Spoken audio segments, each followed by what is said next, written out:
चीनले जति कोसिस गरे पनि यिनको पार्टी फुट्छ हैन। मैले त्यो पटक पटक भनेको छु। किन भन्छ भने यिनको पार्टी फुटाउन र जुडाउने फ्याक्टर अर्को छ। अब उनी कुन दिन मारिन्छन् हैन, किन त्यो मारिने भने चाहिँ केपीले मार्ने भने हैन। उनलाई मार्नको निम्ति उनले चाहिँ प्रयोग गरेका मान्छेहरूको ठुलै सङ्ख्या काफी छ नि, जसको जीवन उनले बर्बाद बनाएर चाहिँ नर्क बनाइदिए हैन। कयौँ मान्छेहरू चाहिँ सडकमा छन्, सारा शरीरभरि गोली बोकेर, टाउकामा चाहिँ तपाईँको छर्रा बोकेर। उनी चाहिँ त्यही क्यान्टोनमेन्टको केसमा अख्तियारबाट उनी दण्डित पनि हुन सक्छ। गालामा त झापड त 2 पटक परिसक्यो हैन, एकचोटि जुत्ता एकचोटि त मारै खाए। तर प्रचण्डको अन्त्य हुन्छ, यही ढङ्गले अन्त्य हुन्छ। म संसद पुनर्स्थापना मात्रै नहोस्, प्रचण्ड कहाँ पुग्छन् त्यो हामी हेर्छौँ भोलि। प्रचण्ड कहाँ पुग्छन्, को कहाँ पुग्छन् त्यो हामी देख्छौँ भोलि। किन हुन्छ यो भन्छ भने हिजो किन भएन र अब किन हुन्छ भन्छ भने मलाई कतिसम्म जानकारी छ भन्छ भने दार्चुङको हत्याकाण्डपछि केपी ओलीलाई सिलगढी बोलाएर भएको घटना हो। त्यहाँ गोर्खा नामको एउटा नेपाली होटल छ, होटलमा बोलाएर सबै जानकारी दिएर आफ्नो ठाउँमा बस भनेर उनलाई पठाइएको छ। जसको हातमा शक्ति छ, जसको सत्ता छ, फैसला त्यही आधारमा हुन्छ। यहाँ कानुन र संविधानले काम गर्दैन। सुख शरण र दुःखको कुरा आउँछ। जस्तो सुख पनि हुँदैन भने दुःख पनि हुँदैन। अब दुःख हुँदैन भने सुख आउने कल्पना पनि हुँदैन। सबैले के भोगेका हुन्छ भने आफ्नो र परिवारको स्वार्थको निम्ति प्रचण्डले जसलाई प्रयोग गर्छ त्यसलाई सडकमा फाल्न पनि कति हिचकिचाउँदैन, कति पनि त्यस्तो अमानवीय। प्रचण्डको चाहिँ तपाईँको लगभग राजनीतिक जिन्दगी एउटा सङ्गठनको जिन्दगीको अन्त्य भइसकेको छ। अब प्रचण्ड पनि त्यसै गरी प्रयोग भएको पात्र हो। नेपाल विरुद्ध युद्धका नाममा बम विस्फोट गराउने, थुप्रै मान्छेको हत्या गर्ने, अब देशलाई अर्को दिशातिर मोड दिने, ध्यान मान्छेको अन्ततिर चाहिँ विषयान्तर गरिदिने हरेक खेलहरू हुन सक्छन्। त्यो चरण आउन बाँकी छ। टोपबहादुर तपाईँको रायमाझी जब बोलेको छ भने त्यहाँ एमसीसी एउटा उनको बारिनीको शर्त हुनसक्छ। संवैधानिक इजलासले जे निर्णय गर्छ नि त्यो निर्णयपछि यो छताछुल्ल भएर पुरै चाहिँ किताबन्दी ध्रुव छुट्टिने गरी यो बाहिर देखिन्छ र त्यसपछिको स्थिति नेपालको एकदमै विषम छ। देश कसरी रहन्छ त्यो केपी ओलीले नै विघटन गर्छन् नि। मान्छेले 3-4 ठाउँ कर तिरिरहेको छ। एउटा मान्छेले हिजो 1 ठाउँ कर तिर्थ्यो, आज त्यो मान्छेले 3 ठाउँ कर तिरिरहेको छ। केपीको हातमा सत्ता रह्यो भने अब यिनको मटियामेट हुन्छ। प्रचण्ड विश्वासिलो मान्छे होइन हैन। उसले आफ्नाको फाइदाको निम्ति जस्तो सुकै अपराध पनि गरिदिन्छ। त्यसकारणले उसको पछि लाग्नु भनेको जीवनलाई अनिश्चित बनाउनु हो। जसँग पावर छ त्यही बलियो हुन्छ। एकदम यो लाटाले पनि बुझ्ने कुरा हो। उनको राजनीति भनेको खानपिन र लुटपाटको राजनीति हो। चाइनिजहरू आए, 4 दिन बस्ने गरी आए। 4 दिन भने त लामो समय दिए नि त। त्यो त एउटा सङ्केत मात्रै हो। उनले कति महत्त्व दिइरहेछन् भने त त्यसैबाट पनि बुझिन्छ। तपाईँको भत्काउने जो वस्तुगत प्रक्रिया हुन्छ नि त्यो अर्को छ, निर्णय गरी त्यसले हो। त्यसकारणले चीनले जति प्रयास गरे पनि यो फुट्छ। मैले बारम्बार भनेको छु र फुट्यो। र अहिले पनि के हो भन्छ भने चीनले जुटाएर चाहिँ यो जुट्दैन। अर्को चित्र के देखिन्छ भन्छ भने त्यही पश्चिमले पालेका, सिआईले पालेका, युले पालेका, इन्डियनले पालेका धेरै मान्छेहरू सडकमा देखिन्छन् जो केपीको विरोध गरिरहेछन्। एकदम पेशेवर जासुसहरू हैन। प्रजातन्त्रको खोल ओढेर, विधान र कानुनको खोल ओढेर सडकमा छन् केपीको विरुद्धमा। त्यसमा पर्दा पछाडि रसिनहरू जस्तो इन्डियनसँगको सम्बन्धलाई नेकपा किता काट्दा भइसक्यो, 2टा भइसक्यो हैन त। अब जोडिने सम्भावना, कुनै गुल्लुले जोडिने सम्भावना तपाईँ तत्काल देख्नुहुन्छ कि देख्नुहुन्न? कैलालीमा भएको एउटा पार्टी कार्यक्रममा तपाईँहरूको सुदूरपश्चिमको नेता भीम रावल हो भन्ने भने त्यस्तो चाहिँ तल्लो दर्जाको मान्छे हो क्या प्रचण्ड। देउबा चाहिँ केपीको पक्षमा बोलिरहेछन्। बाहिर हामीले जे देख्यौँ त्यो नै हो भन्न हुँदैन हैन। जे देखिन्छ त्यसको कुरो उल्टो हुनसक्छ। मर्ने कि बाँच्ने भन्ने प्रश्नसँग जोडिएको लडाइँ हो। अब संसद पुनर्स्थापना हुने भनेको केपी ओली र उनीसँग जोडिएको शक्ति मटियामेट हुने भनेको हो। भरतजी, तपाईँलाई एभरेस्ट नेपालमा हार्दिक स्वागत छ। हजुर धन्यवाद। नेपालमा केही दिन अगाडि केपी शर्मा ओलीले, प्रधानमन्त्री केपी शर्मा ओलीले संसद विघटन गरे। त्यो सिफारिस राष्ट्रपति मार्फत भयो। तपाईँको पार्टी तृणमूल पार्टी पनि जनताको एउटा शक्तिको रूपमा उदाइरहेको एउटा पार्टी छ। प्रधानमन्त्रीले विघटन गरेको संसद, राष्ट्रपतिले सिफारिस गरिदिएको विषयलाई लिएर राजनीतिक दलभित्र विभिन्न ध्रुवीकरण देखिया छ। तपाईँको पार्टीले चाहिँ संसद विघटनलाई कसरी ल्याएको छ? यसलाई समर्थन गरेको छ अथवा विरोध गरेको छ? उपयुक्त हो अनुपयुक्त हो? कसरी लिनु भएको छ? यहाँबाट सुरु।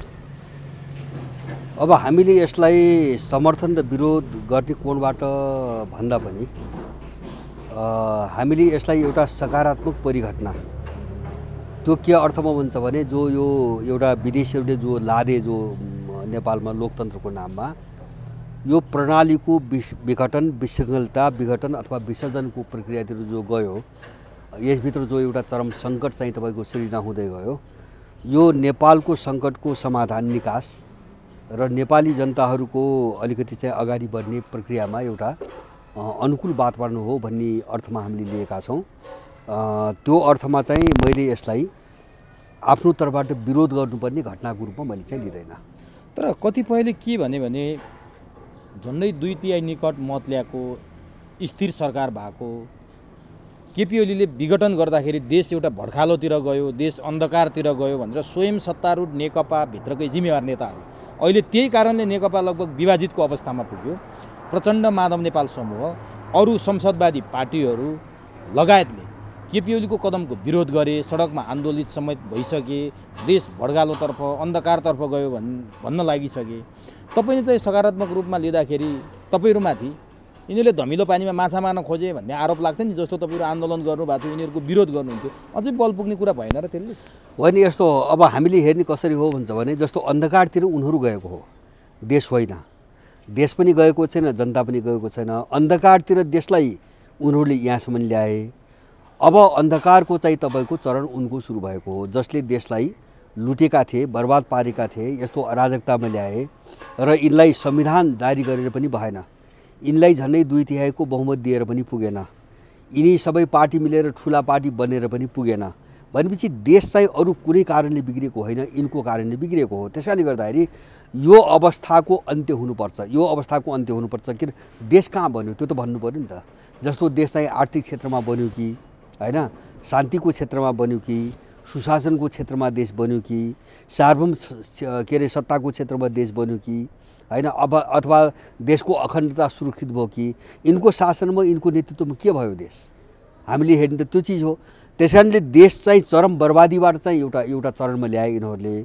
अब एउटा परिस्थिति चाहिँ तपाईँको उल्टिँदै जाने क्रममा अब सङ्कटमा यिनीहरू फस्दै गए। अन्धकारको चाहिँ एउटा चरण यिनको सुरु भएको हो। यसले नेपाल र नेपाली जनतालाई बेफाइदा गर्दैन। किनभने भने यिनको विनाश हुने भनेको, यिनी पतन हुने भनेको, त्यो चाहिँ देश उँभो लाग्ने भनेको हो, त्यो नेपाली जनता उँभो लाग्ने भनेको हो। किन हुन्छ भने जुन ठाउँ ओगटेर यिनले देश बिगारिरहेछन् नि, त्यो ठाउँबाट यिनीहरू चाहिँ बाहिर निस्के, त्यो ठाउँ खाली भयो भने त्यहाँ राम्रो मान्छेले त्यसको चाहिँ तपाईँको पूर्ति गर्छ, तर देश अलिकति राम्रो बाटोतिर जान्छ। र अब जस्तो तपाईँले अर्को कुरा तपाईँको भन्नुभयो, हामीले कुनै धमिलोमा माछा मार्न कहिले पनि खोजेनौँ। किन हामीले अस्पष्ट कुरा कहिले पनि गरेका छैनौँ होइन। हामीले 10औं वर्षदेखि बोल्दै आएको कुरा एउटै छ, यिनीहरू को हुन्, हामी को हौँ, देशको निकास के हो, यो सङ्कट कहाँबाट आयो, कसले ल्यायो, यो हामीबाट लुकेका कुराहरू होइनन्। हामीले जे भन्दै आएको थियौँ अब त्यो अवस्था सबै छल्लङ्गै देखा परिरहेको छ अहिले। त्यसैले अब चाहिँ तपाईँको जस्तो हामीले यो संसद विघटन हुनुभन्दा 15-20 दिन अगाडि एउटा पार्टी बनाएका छौँ र देशव्यापी रूपमा अहिले हामी चाहिँ सङ्गठन निर्माण गर्ने सुरुको चरणमा अब सबै जिल्लाहरूमा सङ्गठनको एउटा आधार बनाउने भन्ने हामी लागेका छौँ। र हामीले त्यो किन बनायो त भन्छ भने हामीलाई थाहा थियो यिनको कारणले एउटा अराजकताको चरण फेरि पनि आउँदैछ र त्यसले एउटा सत्तामा ठुलो चाहिँ तपाईँको शून्यता, एउटा खालीपन पैदा गर्दैछ र त्यो खालीपन अब यिनीहरू भित्रैबाट पूर्ति हुन दिनु हुँदैन होइन। जो अहिलेसम्म हुँदै आयो होइन, यो दलको सट्टा त्यो दल, यो व्यक्तिको सट्टा त्यो व्यक्ति, अनि सबै त्यही ड्याङको हुन्छ, सबै उही चरित्रको हुन्छ। त्यसकारणले हामी यिनको बिचमा घुम्दाखेरि देशले धेरै शास्ति पायो, नेपालले शास्ति पायो।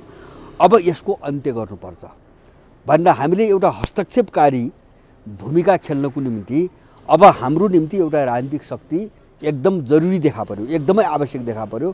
त्यसकारणले त्यो हस्तक्षेपको प्रक्रियालाई अब सङ्क्षिप्त गर्नको निम्ति हामी एउटा राजनीतिक शक्ति रूपमा जानुपर्छ। अब त्यो अनुकूल वातावरण बनिसकेको छ भन्ने हिसाबले हामीले पार्टी निर्माण गरेका हौँ। हाम्रो भूमिका त्यही हुन्छ। अब सुन, हाम्रो भूमिका त्यही हुन्छ भन्नुको अर्थ हाम्रो भूमिका कहाँ हुन्छ भन्छ भने यिनको सङ्कट बढीभन्दा गहिरो बनाउँदै लैजाने र यो सङ्कटको भित्र उनीहरू जो खेल्न खोज्छन् नि त्यसबाट उनीहरूलाई विस्थापित गर्ने, जनतालाई बुझाउने र गलत शक्तिको चाहिँ भ्रम जनतालाई पर्न नदिने, यो भूमिका लिएर चाहिँ हामी जानुपर्छ भन्ने हिसाबले हामी अहिले गइरहेका छौँ। अब तपाईँहरूलाई यिनीहरूको जुन भविष्य नै अन्धकारतर्फ गयो भनेर तपाईँले भन्नुभयो भने यिनको भविष्य अन्धकारतिर जाँदा तपाईँहरूलाई त्यो सजिलो भएको हो, तपाईँहरूलाई उर्वर भएको समय, जुन कुराको तपाईँहरू निरन्तर वर्षौँदेखि आन्दोलित हुनुहुन्छ, जनताका माझमा आफ्नो कुराहरू लिएर जानुभएको छ, यो परिवर्तन तपाईँहरूले चित्त बुझेकै थिएन, तपाईँहरू नेपाल र नेपालीका लागि परिवर्तन गर्न तम्सिनु भएको थियो, तपाईँहरूलाई अनुकूल भएको हो यिनीहरूको प्रतिकूलको समय?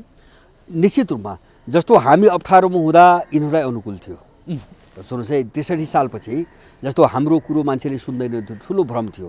के अरे यहाँ कस्तो मानसिकता बन्यो भन्छ भने नेपालका सबै संसदवादी पार्टीहरू, त्यसपछि 10 वर्ष युद्ध गरेको माओवादी पार्टी होइन, सबै मिलिकन ल्याएको व्यवस्था भनेपछि त्यो व्यवस्था त सर्वसम्मत भयो होइन। अब झगडा र द्वन्द्वको बिउ त काहीँ पनि रहेन। त्यस कारणले नेपाल त के हुन्छ भन्ने थियो। एकातिर युद्धको चाहिँ तपाईँको हत्या हिंसाबाट आजित भएको अवस्था र अर्कोतिर यिनी सबै मिलिसकेपछि शान्ति मात्रै होइन कि तपाईँको देश अब कायापलट हुन्छ। किन यिनले पनि त्यस्तै कुरा गरे, सिङ्गापुर बनाउने कुरा गरे, यिनले स्विजरल्यान्ड बनाउने कुरा गरे होइन। अब के नभन्छ, मान्छे त दिग्भ्रमित भयो नि त। किन मान्छेले के बुझ्न सकेन भन्छ भने नेपालको तपाईँको मान्छेहरूको धरातल जस्तो यिनको चरित्र के हो, क्यारेक्टर के हो, अब कुन मिसनमा कसले प्रयोग गरेर आएको हो, यिनका परिवर्तन कसले गराउँछ, यिनका युद्ध कसले गराउँछ होइन, यो सब त मान्छेलाई त थाहा हुँदैन सबै मान्छेलाई। त अब यिनको चाहिँ जनमानसमा भ्रम हुँदाखेरि हामी प्रतिकूल अवस्थामा थियौँ। अब अहिले परिस्थिति उल्ट्यो, यिनी सङ्कटमा फसे। अब यिनी सङ्कटमा फस्ने भनेको राम्रा मान्छेहरूको निम्ति वातावरण अनुकूल बन्ने हो। यो अर्थमा हाम्रो निम्ति अगाडि बढ्ने वातावरण अनुकूल बन्दै गएको छ। यो अनुकूलतालाई छोपेर अब कसरी यिनलाई निषेध गर्ने भन्ने एउटा लडाइँमा हामी जानुपर्छ भन्ने नै हाम्रो निष्कर्ष हो। अब यिनको भविष्य अन्धकारतिर तपाईँले इङ्गित गर्दाखेरि जनता र देशको भविष्य चाहिँ उज्यालोतिर जाने सम्भावना देख्नुहुन्छ तपाईँ? उज्जवल भविष्य काहीँ कतै क्षितिजमा देख्नु भएको छ? होइन, त्यो क्षितिजमा मात्रै देखा होइन, त्यो अपरिहार्य छ। जस्तो एउटा विकासको एउटा नियम के हुन्छ भन्छ भने क्या, जस्तो हामीले उखानमा भन्छौँ नि, दुध कुनै भाँडोमा तताइराख्नु भएको हुन्छ, त्यो उम्ल्यो भने पोखिन्छ भन्छ होइन। किन उम्ल्यो भने चाहिँ माथि माथि चढ्ने ठाउँ हुँदैन, त्यो बिटसम्म पुग्यो भने त पोखिने हो। जस्तो पाप चाहिँ धुरीबाट कराउँछ भन्छ होइन। अब चिनी बढ्दा खायो भने पनि चाहिँ तितो हुन्छ भन्छ। माने यो भनेको के हुन्छ भने कुनै पनि चिजको एउटा चाहिँ लिमिटेसन हुन्छ, सीमा हुन्छ। त्यो सीमाभन्दा बाहिर कुनै पनि चिजको अस्तित्व हुँदैन।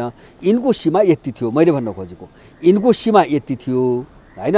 त्यो सबै नेपालीले पनि बुझ्यो, अन्तर्राष्ट्रिय परिवेशले पनि यिनको सीमा यति हो भने चाहिँ तपाईँको देखायो। त्यस कारणले यिनको पतन त यिनलाई अहिलेसम्म जसले उठाएर ल्यायो त्यो सबै शक्ति लागे पनि यिनको यो अवसानलाई यिनले रोक्न सक्दैनन्। मैले त्यो अर्थमा चाहिँ परिस्थिति अनुकूल बन्दै गयो भन्न खोजे हो। अर्को चाहिँ तपाईँको हामीले बुझ्ने के हो भन्छ भने सामान्य विज्ञानको एउटा नियम, सृष्टिको एउटा तपाईँको नियम के हो भन्छ भने तपाईँ अँध्यारो भन्नुहुन्छ नि, त्यो उज्यालो छ र अँध्यारो भन्नुहुन्छ, सुख छ र दुःख हुने, सुख छ र न दुःखको कुरा आउँछ। जस्तो सुख पनि हुँदैन भने दुःख पनि हुँदैन, अब दुःख हुँदैन भने सुख आउने कल्पना पनि हुँदैन। गरिब छ र भनेपछि यिनीहरू सङ्कटमा जब फसे, यिनी विनाशको बाटोमा गए भन्नुको अर्थ के हुन्छ भने अर्को पक्ष उज्यालो बाटोमा गयो भनेको हो। त्यो नगइकन यिनीहरू अँध्यारोमा जाँदैनन् होइन। देश चाहिँ सकारात्मक बाटोमा अगाडि नबढिकन अथवा चाहिँ उज्यालो बाटोमा नबढिकन भने यिनको अन्धकारको बाटो आउँदैन। त्यस कारणले अब यिनी निषेध हुने भनेको, यिनी अँध्यारोमा जाने भनेको अब देशले निकास पाउने बाटोतिर गयो, उज्यालो बाटोतिर गयो।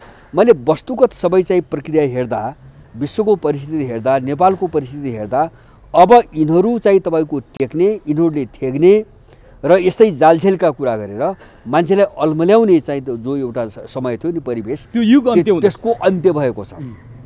त्यसको अन्त्य भएको छ। माने नेपालको चाहिँ एउटा धमिलोमा खेल्ने जो खेलाडीहरू थिए नि, त्यो खेल अब चाहिँ असफल भएको छ। यिनको कला, यिनको नाटक अब चाहिँ चल्ने अवस्था छैन। त्यस कारणले यिनलाई जोगाउने ताकत मैले कहीँ पनि देख्दिनँ।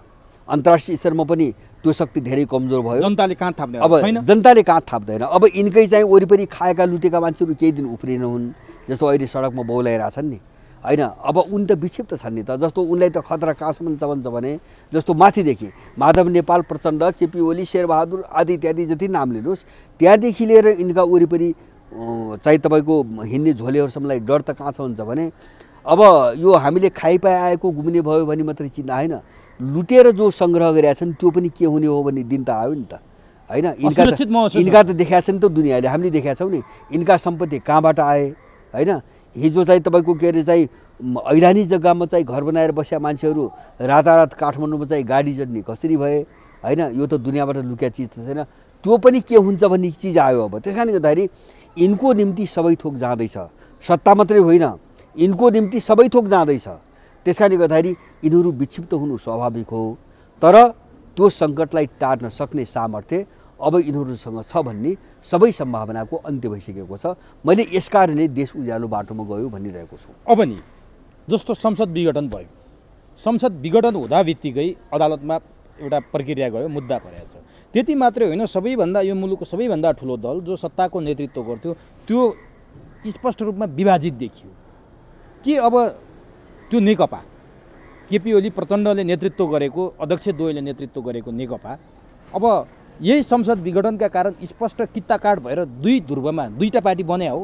तपाईँ त वामपन्थी आन्दोलनमा पनि लाग्या, के देख्नु भएको छ? यिनीहरू फुट्या हुन् अथवा के हो? प्रष्ट दुईटा पार्टी पनि भएका छैनन्, हुन त त्यो प्रक्रियामा छन्। अब यिनीहरू फुटेकै हुन्, दुईटा भएकै हुन्? होइन, दुईटा यस्तो छ जस्तो यिनीहरू अब एउटा विचारको रूपमा, सिद्धान्तको रूपमा यिनी पार्टीको रूपमा त कोही पनि थिएनन्, पहिलेदेखि नै थिएनन्। मैले धेरै पटक भनेको छु जस्तो यिनको एकता हुँदाखेरि पनि विचार र राजनीतिक मुद्दामा एउटा एजेन्डामा छलफल भएको होइन।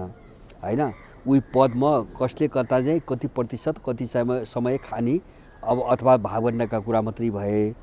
र अहिले पनि यिनको विभाजन के हो भन्छ भने उनको आफ्नो कोणबाट त्यो खानपिन र चाहिँ तपाईँको सुखसेल मौज मस्ती लुट अब त्यो कसको हातमा रहने भन्ने नै हो सारमा। सारमा झगडा त्यति हो। अब तपाईँको यहाँ एउटा चाहिँ कानुन र विधानको चाहिँ तपाईँको एउटा आवरणमा यसलाई छोप्न खोजिएको छ। जस्तो एक थरीले भनिरहेको छ नि अवैधानिक भनिएको छ। मैले देख्छु यो लडाइँ विशुद्ध शक्तिसँग जोडिएको लडाइँ हो, यो कानुनसँग जोडिएको लडाइँ होइन, संविधानसँग जोडिएको लडाइँ होइन। जस्तो अर्को उठाउने पक्षले जसले चाहिँ संसद विघटनलाई अवैधानिक भनिरहेको छ नि, अब सर्वोच्च अदालतको संवैधानिक इजलासमा यो केस गयो अनि त्यसको विरोध गर्नेले के भनिरहेछ त्यसलाई ध्यान दियो हामीले। त्यसले के भन्छ भने अब संवैधानिक इजलासमा चोलेन्द्र शमशेरले जलाई राखे, तीमध्ये एकजना मान्छे उनको आफ्नै मान्छे छ चोलेन्द्रको, एकजना मान्छे केपी ओलीको एमालेको महान्यायाधिवक्ता नियुक्त गरेको मान्छे परेको छ र अरू बाँकी जुनियर न्यायाधीश छन् भनेर अब विरोध यहाँ भइरहेछ। मैले विरोध गर्नेले पनि कुनै कानुन र विधानलाई आधार बनाएर गरिरहेको छैन, उसले आफ्नो मान्छे नपरिरहेको कुरा गरिरहेको छ। कानुनमा समेत त्यो हो। त्यसकारणले गर्दाखेरि जसले संवैधानिक इजलासमाथि प्रश्न उठाइरहेको छ उसको प्रश्न हाम्रो मान्छे भएन भन्ने कोणबाट उठिरहेको छ। त्यो केपी पक्षको भयो चोलेन्द्रको भयो भन्ने कुरो उठाइरहेको छ। त्यसकारण ऊ पनि वैधानिक हिसाबले लडिरहेको छैन। हामीले यति त बुझ्नु पऱ्यो नि। त्यसकारणले लडाइँ शक्तिको हो, लडाइँ राजनीतिक लडाइँ हो। राजनीतिक भन्नाले राज्य सत्तासँग जोडिएको लडाइँ हो, पावरसँग जोडिएको लडाइँ हो। यसको संविधान र कानुनसँग कुनै पनि साइनो छैन। यो दुनियाँलाई बेकुफ बनाउने कुरा हो। जस्तो कतिपय वकिलहरू देख्छु नि अब उनीहरू कति फोरी देख्छु मैले भन्छ भने नेपाल चाहिँ यिनी दलहरूको जस्तो 63 सालपछिकै कुरा गर्ने हो भने यिनीहरूले देशलाई कहिले संविधान र कानुनबाट चलाए त्यो त तिन वकिलले त भन्नु पर्यो नि। कहिले चलाए? तपाईँ एनसिएल केसमा कानुनबाट देश चल्यो कि, बालवाटार केसमा देश चल्यो कि, अथवा त्यो मात्र होइन अझ अगाडि बढेर जानुहोस् पछिल्ला होइन हिजो गिरिजा माधव नेपाल प्रचण्ड बाबुराम बसेर सहमति गर्दै त्यसलाई कानुन बनाउँदै आएको होइन? त्यो कानुनी कुरा थियो कि थिएन? त्यो जस्तो पहिले 4 जना बस्ने सहमति गर्ने अनि संसदमा लाद्ने हुइप जारी गर्ने निर्णय त दलमा हुन्थ्यो। त्यो कानुन सम्मत थियो कि थिएन? कतिपय प्रश्नहरू त संसदमा छलफलै गर्न दिएको छैन। धर्मनिरपेक्षता विषयमा चाहिँ संसदमा छलफल भयो, संहिता विषयमा संसदमा छलफल भयो, राजतन्त्रको विषयमा राजतन्त्रको विषयमा संसदमा छलफल भयो, अथवा चाहिँ तपाईँको संविधानमा अरू जति पनि प्रक्रिया अगाडि बढे संसदमा होइन पार्टीमा पनि छलफल भएन। पार्टीमा भने तिनी वैधानिक थिए थिएनन्।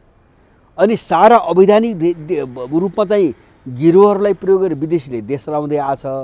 अनि अहिले चाहिँ विधान र कानुनको कुरा गर्ने भनेपछि तिनी वकिल पनि लुटेरा हुन्। त्यो क्रिमिनलहरूको ग्याङ हो, अपराधीहरूको ग्याङ हो, जो चाहिँ अहिलेसम्म सत्ताभित्र बढेर कालो धन्दा अवैध धन्दा गर्दै आएको थियो। एउटा पक्ष त्यहाँ विक्षिप्त भएको छ जो खाइपाएको थियो।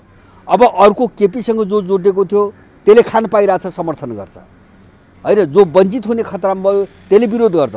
त्यसकारणले कानुनी र संवैधानिक बहसको कुनै तुक छैन। हामी त्यहाँ अल्मलिनु हुँदैन। लडाइँ राजनीतिक लडाइँ हो, पावरको लडाइँ हो। त्यसकारणले फैसला त्यही अनुसार हुन्छ। जसको हातमा शक्ति छ, जसको सत्ता छ, फैसला त्यही आधारमा हुन्छ। यहाँ कानुन र संविधानले काम गर्दैन। त्योभन्दा अर्को कुरो देख्दैन। भनेपछि संसद विघटन अब सम्भावी छ, अदालतले त्यही पक्षमा निर्णय गर्छ। आकलन है यो, के गर्ला थाहा छैन। तर बिउतिने सम्भावना तपाईँ देख्नुहुन्न? मैले बिउतिने सम्भावना देख्दिनँ। न यस्तो हुन्छ, एउटा चिज के हुन्छ भने हामीले पहिले अब निर्णय कस्तो आउला के होला भन्नको निम्ति हामीले सङ्कट के हो भन्ने बुझ्नुपर्छ क्या। जस्तो यो माथि माथि बगेर बाहिर रूपमा हेरेर हुँदैन। मैले पहिले पनि भने नि, यो चाहिँ यो सिस्टममाथि आएको सङ्कट हो, एउटा कुरा सिस्टममाथि आएको सङ्कट हो। अब यिनको बिचको लडाइँ के हो भन्छ भने अब मर्ने कि बाँच्ने भन्ने प्रश्नसँग जोडिएको लडाइँ हो। यो पार्टीभित्रको कुनै चाहिँ विषयवस्तुमा उठेको विवाद होइन, होइन।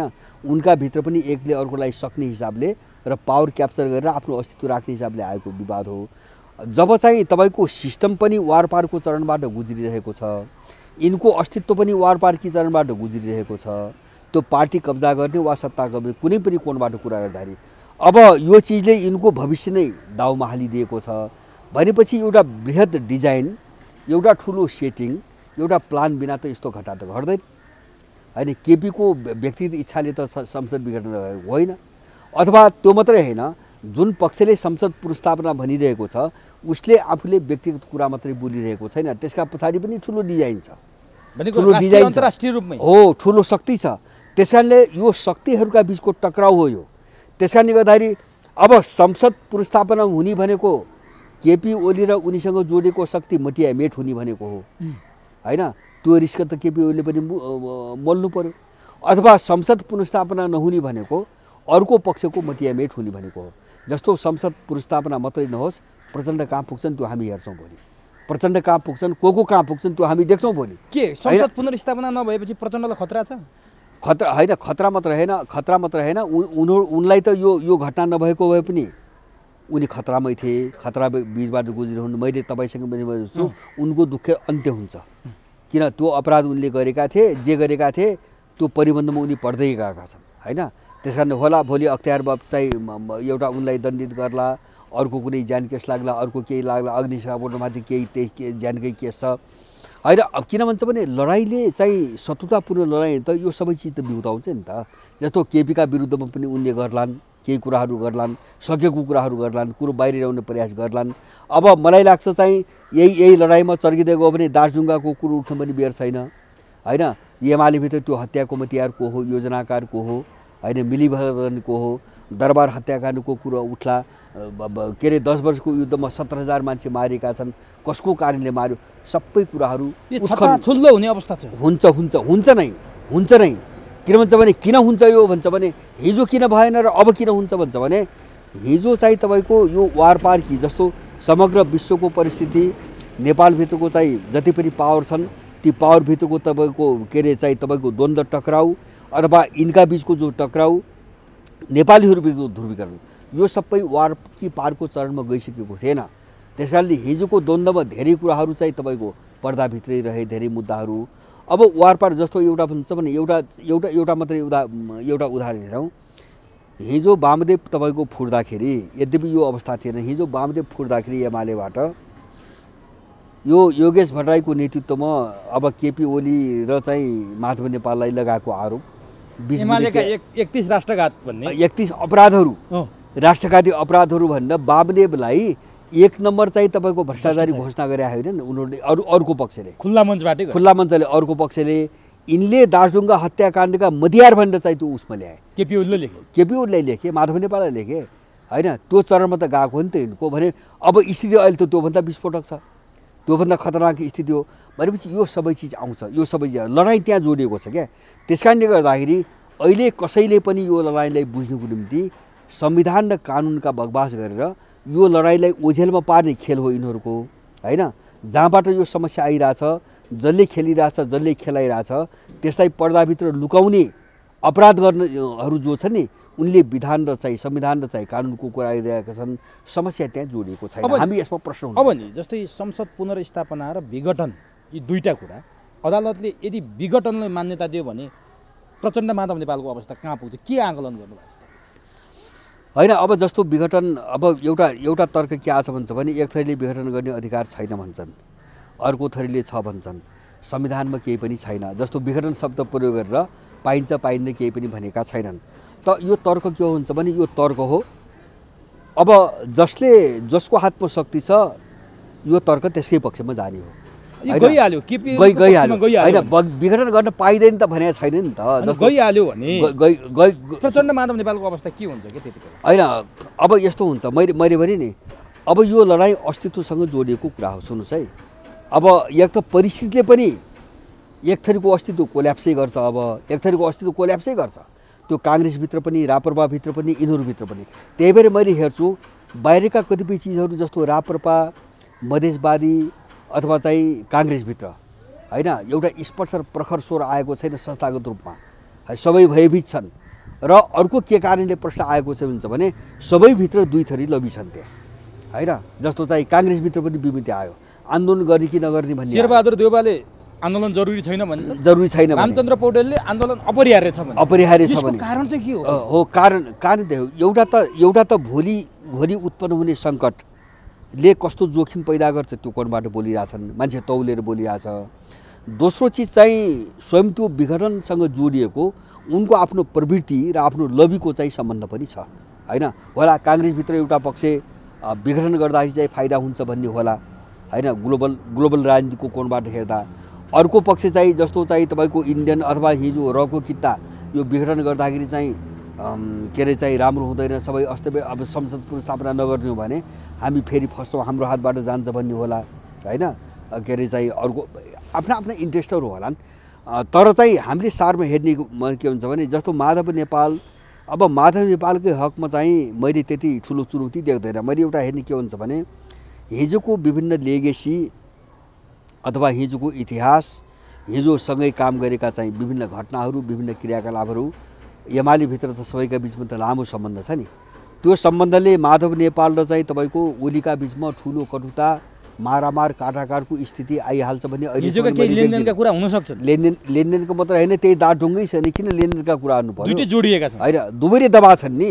होइन जस्तो माधव नेपालको के अरे चाहिँ 15 वर्ष उनी महासचिव भएका छन् पार्टीको होइन छानबिनलाई दबाउनु त माधव नेपाल हो नि अनि केपी ओलीको आयोग बनेको छ केपी ओलीको आयोग बनेको छ त्यो आयोगलाई चाहिँ तपाईँको चाहिँ बाहिर ल्याएर के अरे त्यो रिपोर्ट त बेपत्ता त पारे नि लापत्ता पारे नि त्यो मात्रै होइन मलाई कतिसम्म जानकारी छ भन्छ भने दासडुङ्गा हत्याकाण्डपछि केपी ओलीलाई सिलगढी बोलाएर भएको घटना हो त्यहाँ गोर्खा नामको एउटा नेपाली होटल छ होटलमा बोलाएर सबै जानकारी दिएर आफ्नो ठाउँमा बस भनेर उसलाई पठाइएको छ होइन त्यसपछि तिनी सबै तुहेका छन् जति बेला माधव नेपाल महासचिव थिए होइन अनि त्यसपछि उनको प्रतिवेदन पनि तुहियो गायब भयो मलाई लाग्छ त्यो रिपोर्ट छैन होला अब नष्ट गरे होला भोलि त त्यो भेटिन्छ त योमा स्वार्थ मिल्छ माधव र केपीको होइन अब त्यो केस अगाडि बढाउनु हुन्न भने त मिलेको हो नि उनको भित्र मन मिल्यो कि मिलेन म जान्दिनँ कुरा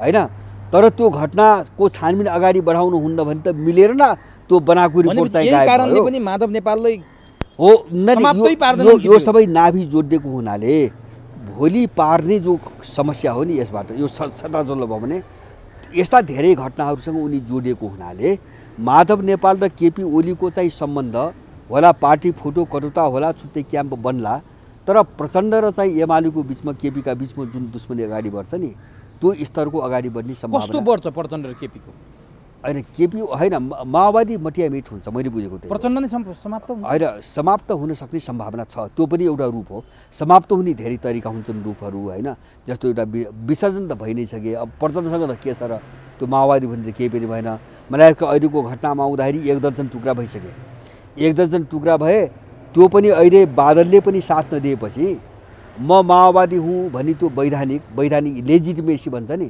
त्यो पनि प्रचण्डसँग अब रहेन उनीसँग वरिपरिका 2-4 जना व्यक्ति रहे अन्त माओवादी टोटली विसर्जन भयो होइन एउटा माओवादी चाहिँ को रूपमा माओवादी नेताको रूपमा स्वतन्त्रको रूपमा प्रचण्डको अस्तित्व विसर्जन भयो अब त्यो माधव नेपालसँग मिलेर उनी कति दिन चाहिँ एउटा पार्टी नेताको रूपमा चलखेल गर्न सक्ने हुनु कुरा त्यति मात्रै हो तर सडकमा आन्दोलन उठाछन् नि प्रचण्ड माधव नेपाल समूहले संसद पुनर्स्थापना हुन्छ कानुनी रूपमा पनि हुन्छ वैधानिक रूपमा पनि पार्टी हाम्रै हुन्छ किनभने हामीसँग 2/3 सदस्य छन् केन्द्रीय सदस्य सांसद पनि हामीसँग धेरै छन् त्यसकारण अबको प्रधानमन्त्री प्रचण्ड भनेर योगेश भट्टराईले त सडकबाटै प्रस्ताव गरे अबको बालुवाटारमा गएर बस्ने प्रधानमन्त्री भएर बस्ने प्रचण्ड हो भनिरहन्छन् अर्कोतिर तपाईँले प्रचण्डको राजनीतिक चाहिँ नि यहाँसम्मको दुर्घटनाको कुरा गर्नुहुन्छ उनीहरू किन त्यसरी अगाडि सारिरहेछन् प्रचण्ड? होइन, अब जस्तो उनीले त भन्ने भए, जस्तो उनी अब त्यो गुटभित्रका एउटा चाहिँ तपाईँको नेता भए, अब उनीहरू फ्याँकेका छन्, अहिले सडकमा फ्याँकेका छन्। उनले भन्ने कुरा एउटा कुरा भयो,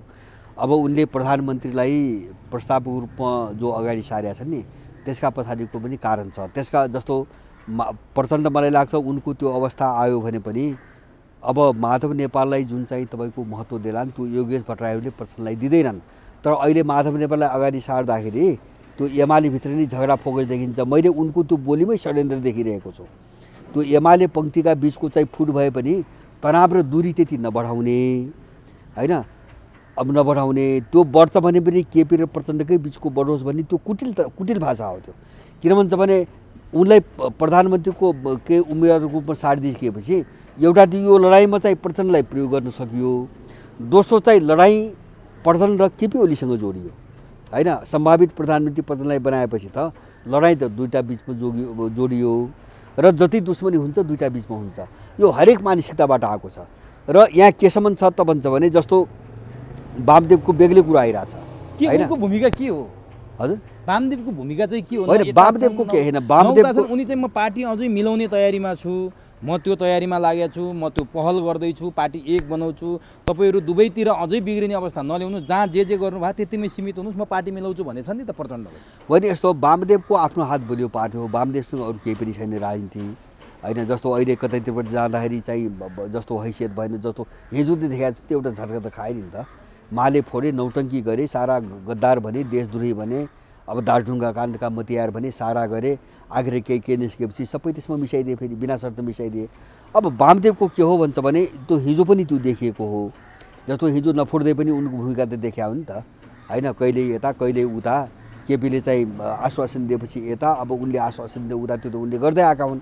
अहिले पनि उनको भूमिका त्यही हो।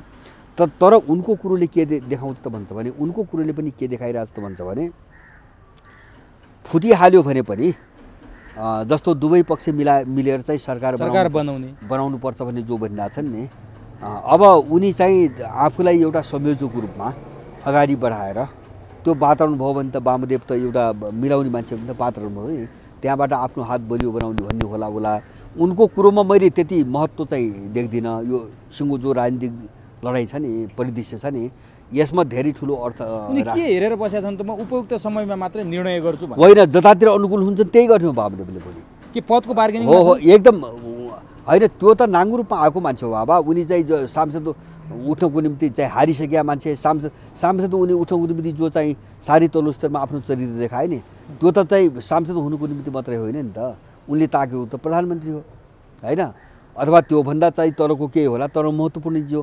त्यसको निम्ति अब कहिले चाहिँ एउटा चाहिँ मान्छेलाई राजीनामा गराएको छ, ठाउँ खाली गराएको छ, कहिले डोल्पा गएको छ, कहिले चाहिँ के अरे चाहिँ प्युठान गएको छ, कहिले चाहिँ काठमाडौँ गएको छ, अब केही पनि नभएपछि राष्ट्रिय सभामा मनोनित भएको छ। त्यो सबै खेल त वामदेवले गरे हो नि। त्यो त सत्तामै जानुको निम्ति हो। मामले सांसद मात्रै भएर चाहिँ वामदेवले गर्ने के, त्यसको निम्ति मात्रै त होइन। वामदेवको आकाङ्क्षा अहिले पनि त्यही हो। त्यस कारणले वामदेवले त्यही निर्णय गर्छन्। जस्तो वामदेवले मलाई लाग्छ जस्तो यो चाहिँ अहिले अदालतमा गएको छ नि केस, यसको छिनोफानो नलागिकन वामदेवले अहिले निर्णय गर्दैनन्। त्यस कारणले छिनोफानो लाग्यो, संसद विघटन सदर भयो भने वामदेव जाने केपी ओलीतिरै हो। केपी ओली होइन, त्यो सत्ता नै हात नहुने ठाउँमा किन जान्छ वामदेव, होइन। वामदेव सत्ता जान्छ त्यही जान्छ। भनेपछि वामदेवको अहिलेको रिजर्भेसन जुन देखिया छ, यो पार्टी एक बनाउन, प्रचण्ड केपी ओलीलाई एक ठाउँमा ल्याउन होइन, आफ्नो पल्लाभारी कहाँ हुन्छ, आफ्नो स्वार्थ कहाँ पुरा हुन्छ, त्यति मात्रै। वेट एन्ड सी, परिस्थिति कसरी विकास हुन्छ उनले हेरे मात्रै हो। अब त्यो मैले हेरेँ, परिस्थिति हेरिरहेको छु त भन्नु त भएन नि। त्यसको निम्ति उनले सार्ने कुरा म मिलाउन लागिरहेको छु भन्ने हो। मिलाउन लागिरहेको छु भने वामदेव अहिलेसम्म मिलाउन प्रयास गरेका होइन र? खै त फुट्नुभन्दा अगाडि किन मिलाएन? अहिले त्यत्रो प्रयास वर्षौँदेखि गरे, अनि उनले प्रयास गर्दा चाहिँ फुटिसकेको पार्टी उनले चाहिँ प्रयास गरेर मिल्छ फेरि? त्यो पनि वामदेवको आफ्नो प्रयासमा, एकल प्रयासमा। एकछिन मानौँ कि त राष्ट्रिय परिस्थिति उल्टियो, फेरि उनीहरू जुट्ने परिस्थिति आयो भने त्यो जुट्ला। अब जसरी हिजो जुटायो नि त्यस्तै कुनै परिस्थिति आउला। त्यो तत्काल देख्नु होइन, त्यो छैन अहिले सम्भावना। त्यो आउला, त्यो कोणबाट छलफल गएको एउटा कुरा हुन्थ्यो। वामदेवले व्यक्तिगत रूपमा प्रयास गरे पनि त्यो पार्टी फुट्न जुट्ने हुन्छ? वामदेवको त्यो अगाध भएको मान्छे हो भनेपछि उनको वेट एन्ड सी हो। भोलि परिदृश्य कस्तो देखिन्छ त्यो अनुसार कता लाग्ने भने उनले पछि टुङ्गो लगाउने हो। उनी अहिले निर्णय गर्दैनन्। तर रोचक कुरा के देख्यो भने नि जस्तो बादल वामदेव केही दिन निष्क्रिय बसे। वामदेव काहीँ कुनै मिटिङमा पनि गएको छैनन्, बादल पनि गएको थिएनन्। तर बादल अचानक केपीकोमा गए।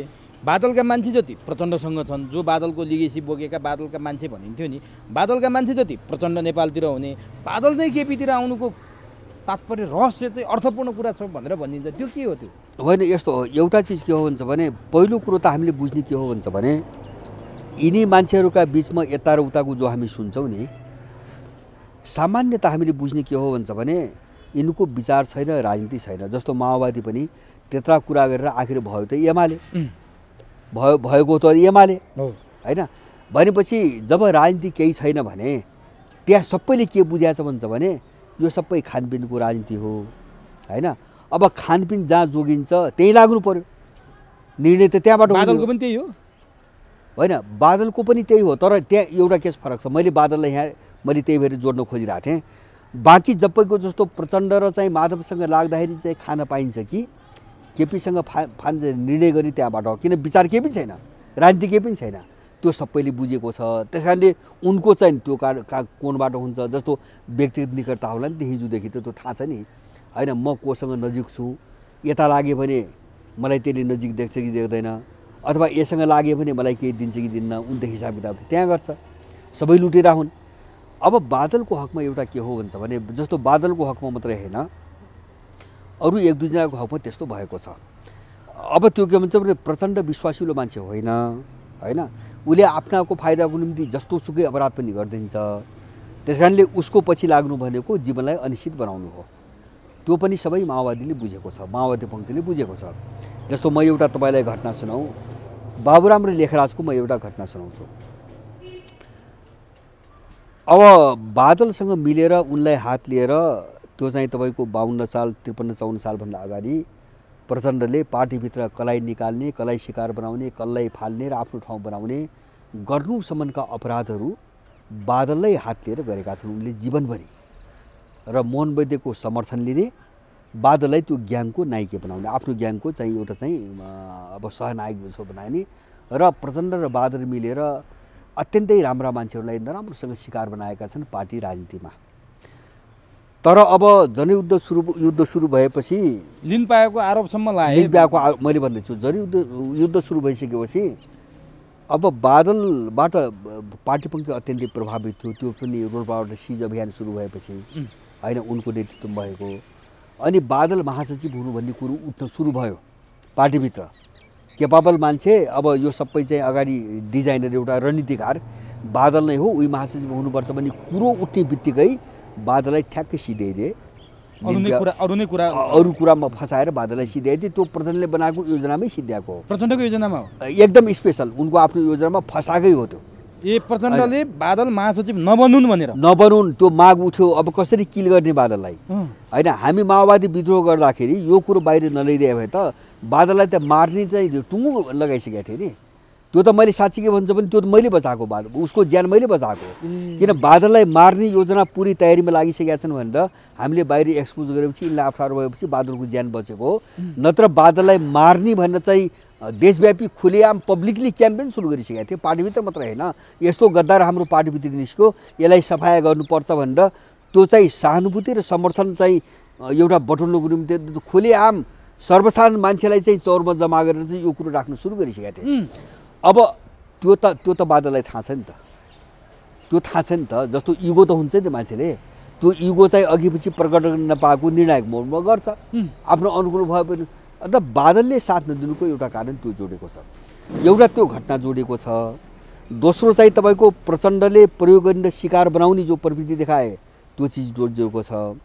तेस्रो कुरो मैले अघि नै भने सत्ता जोडेको छ। प्रचण्डसँग लागेर के पाइन्छ, उसँग विचार त छैन, किन लाग्ने? गृहमन्त्री त घुम्छ होइन, सबैको घुम्छ। अरूको मन्त्री गृहमन्त्री घुम्छ। जस्तो विचार छैन, राजनीति होइन, लक्ष्य छैन, उद्देश्य छैन, किन पछि लाग्ने? उसँग लागेर के हात लाग्ने भने किन लाग्ने? सबैले सोच्ने यही हो। अब लेखराजको हकमा पनि यस्तै विश्वासघातले काम गरिरहेछ मैले बुझेको, मैले सुनेको।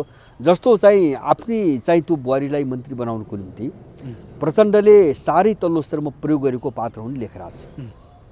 किन लेखराज नै लडिदिएको छ क्या त्यहाँ होइन। जस्तो केपी ओली एमाले पक्षसँग चाहिँ कुरो राख्ने, लड्ने, कन्भिन्स गर्ने, लबेङ्गने सबै लेखराजलाई प्रयोग गरे होइन। बुहारीलाई मन्त्री बनाए उनले।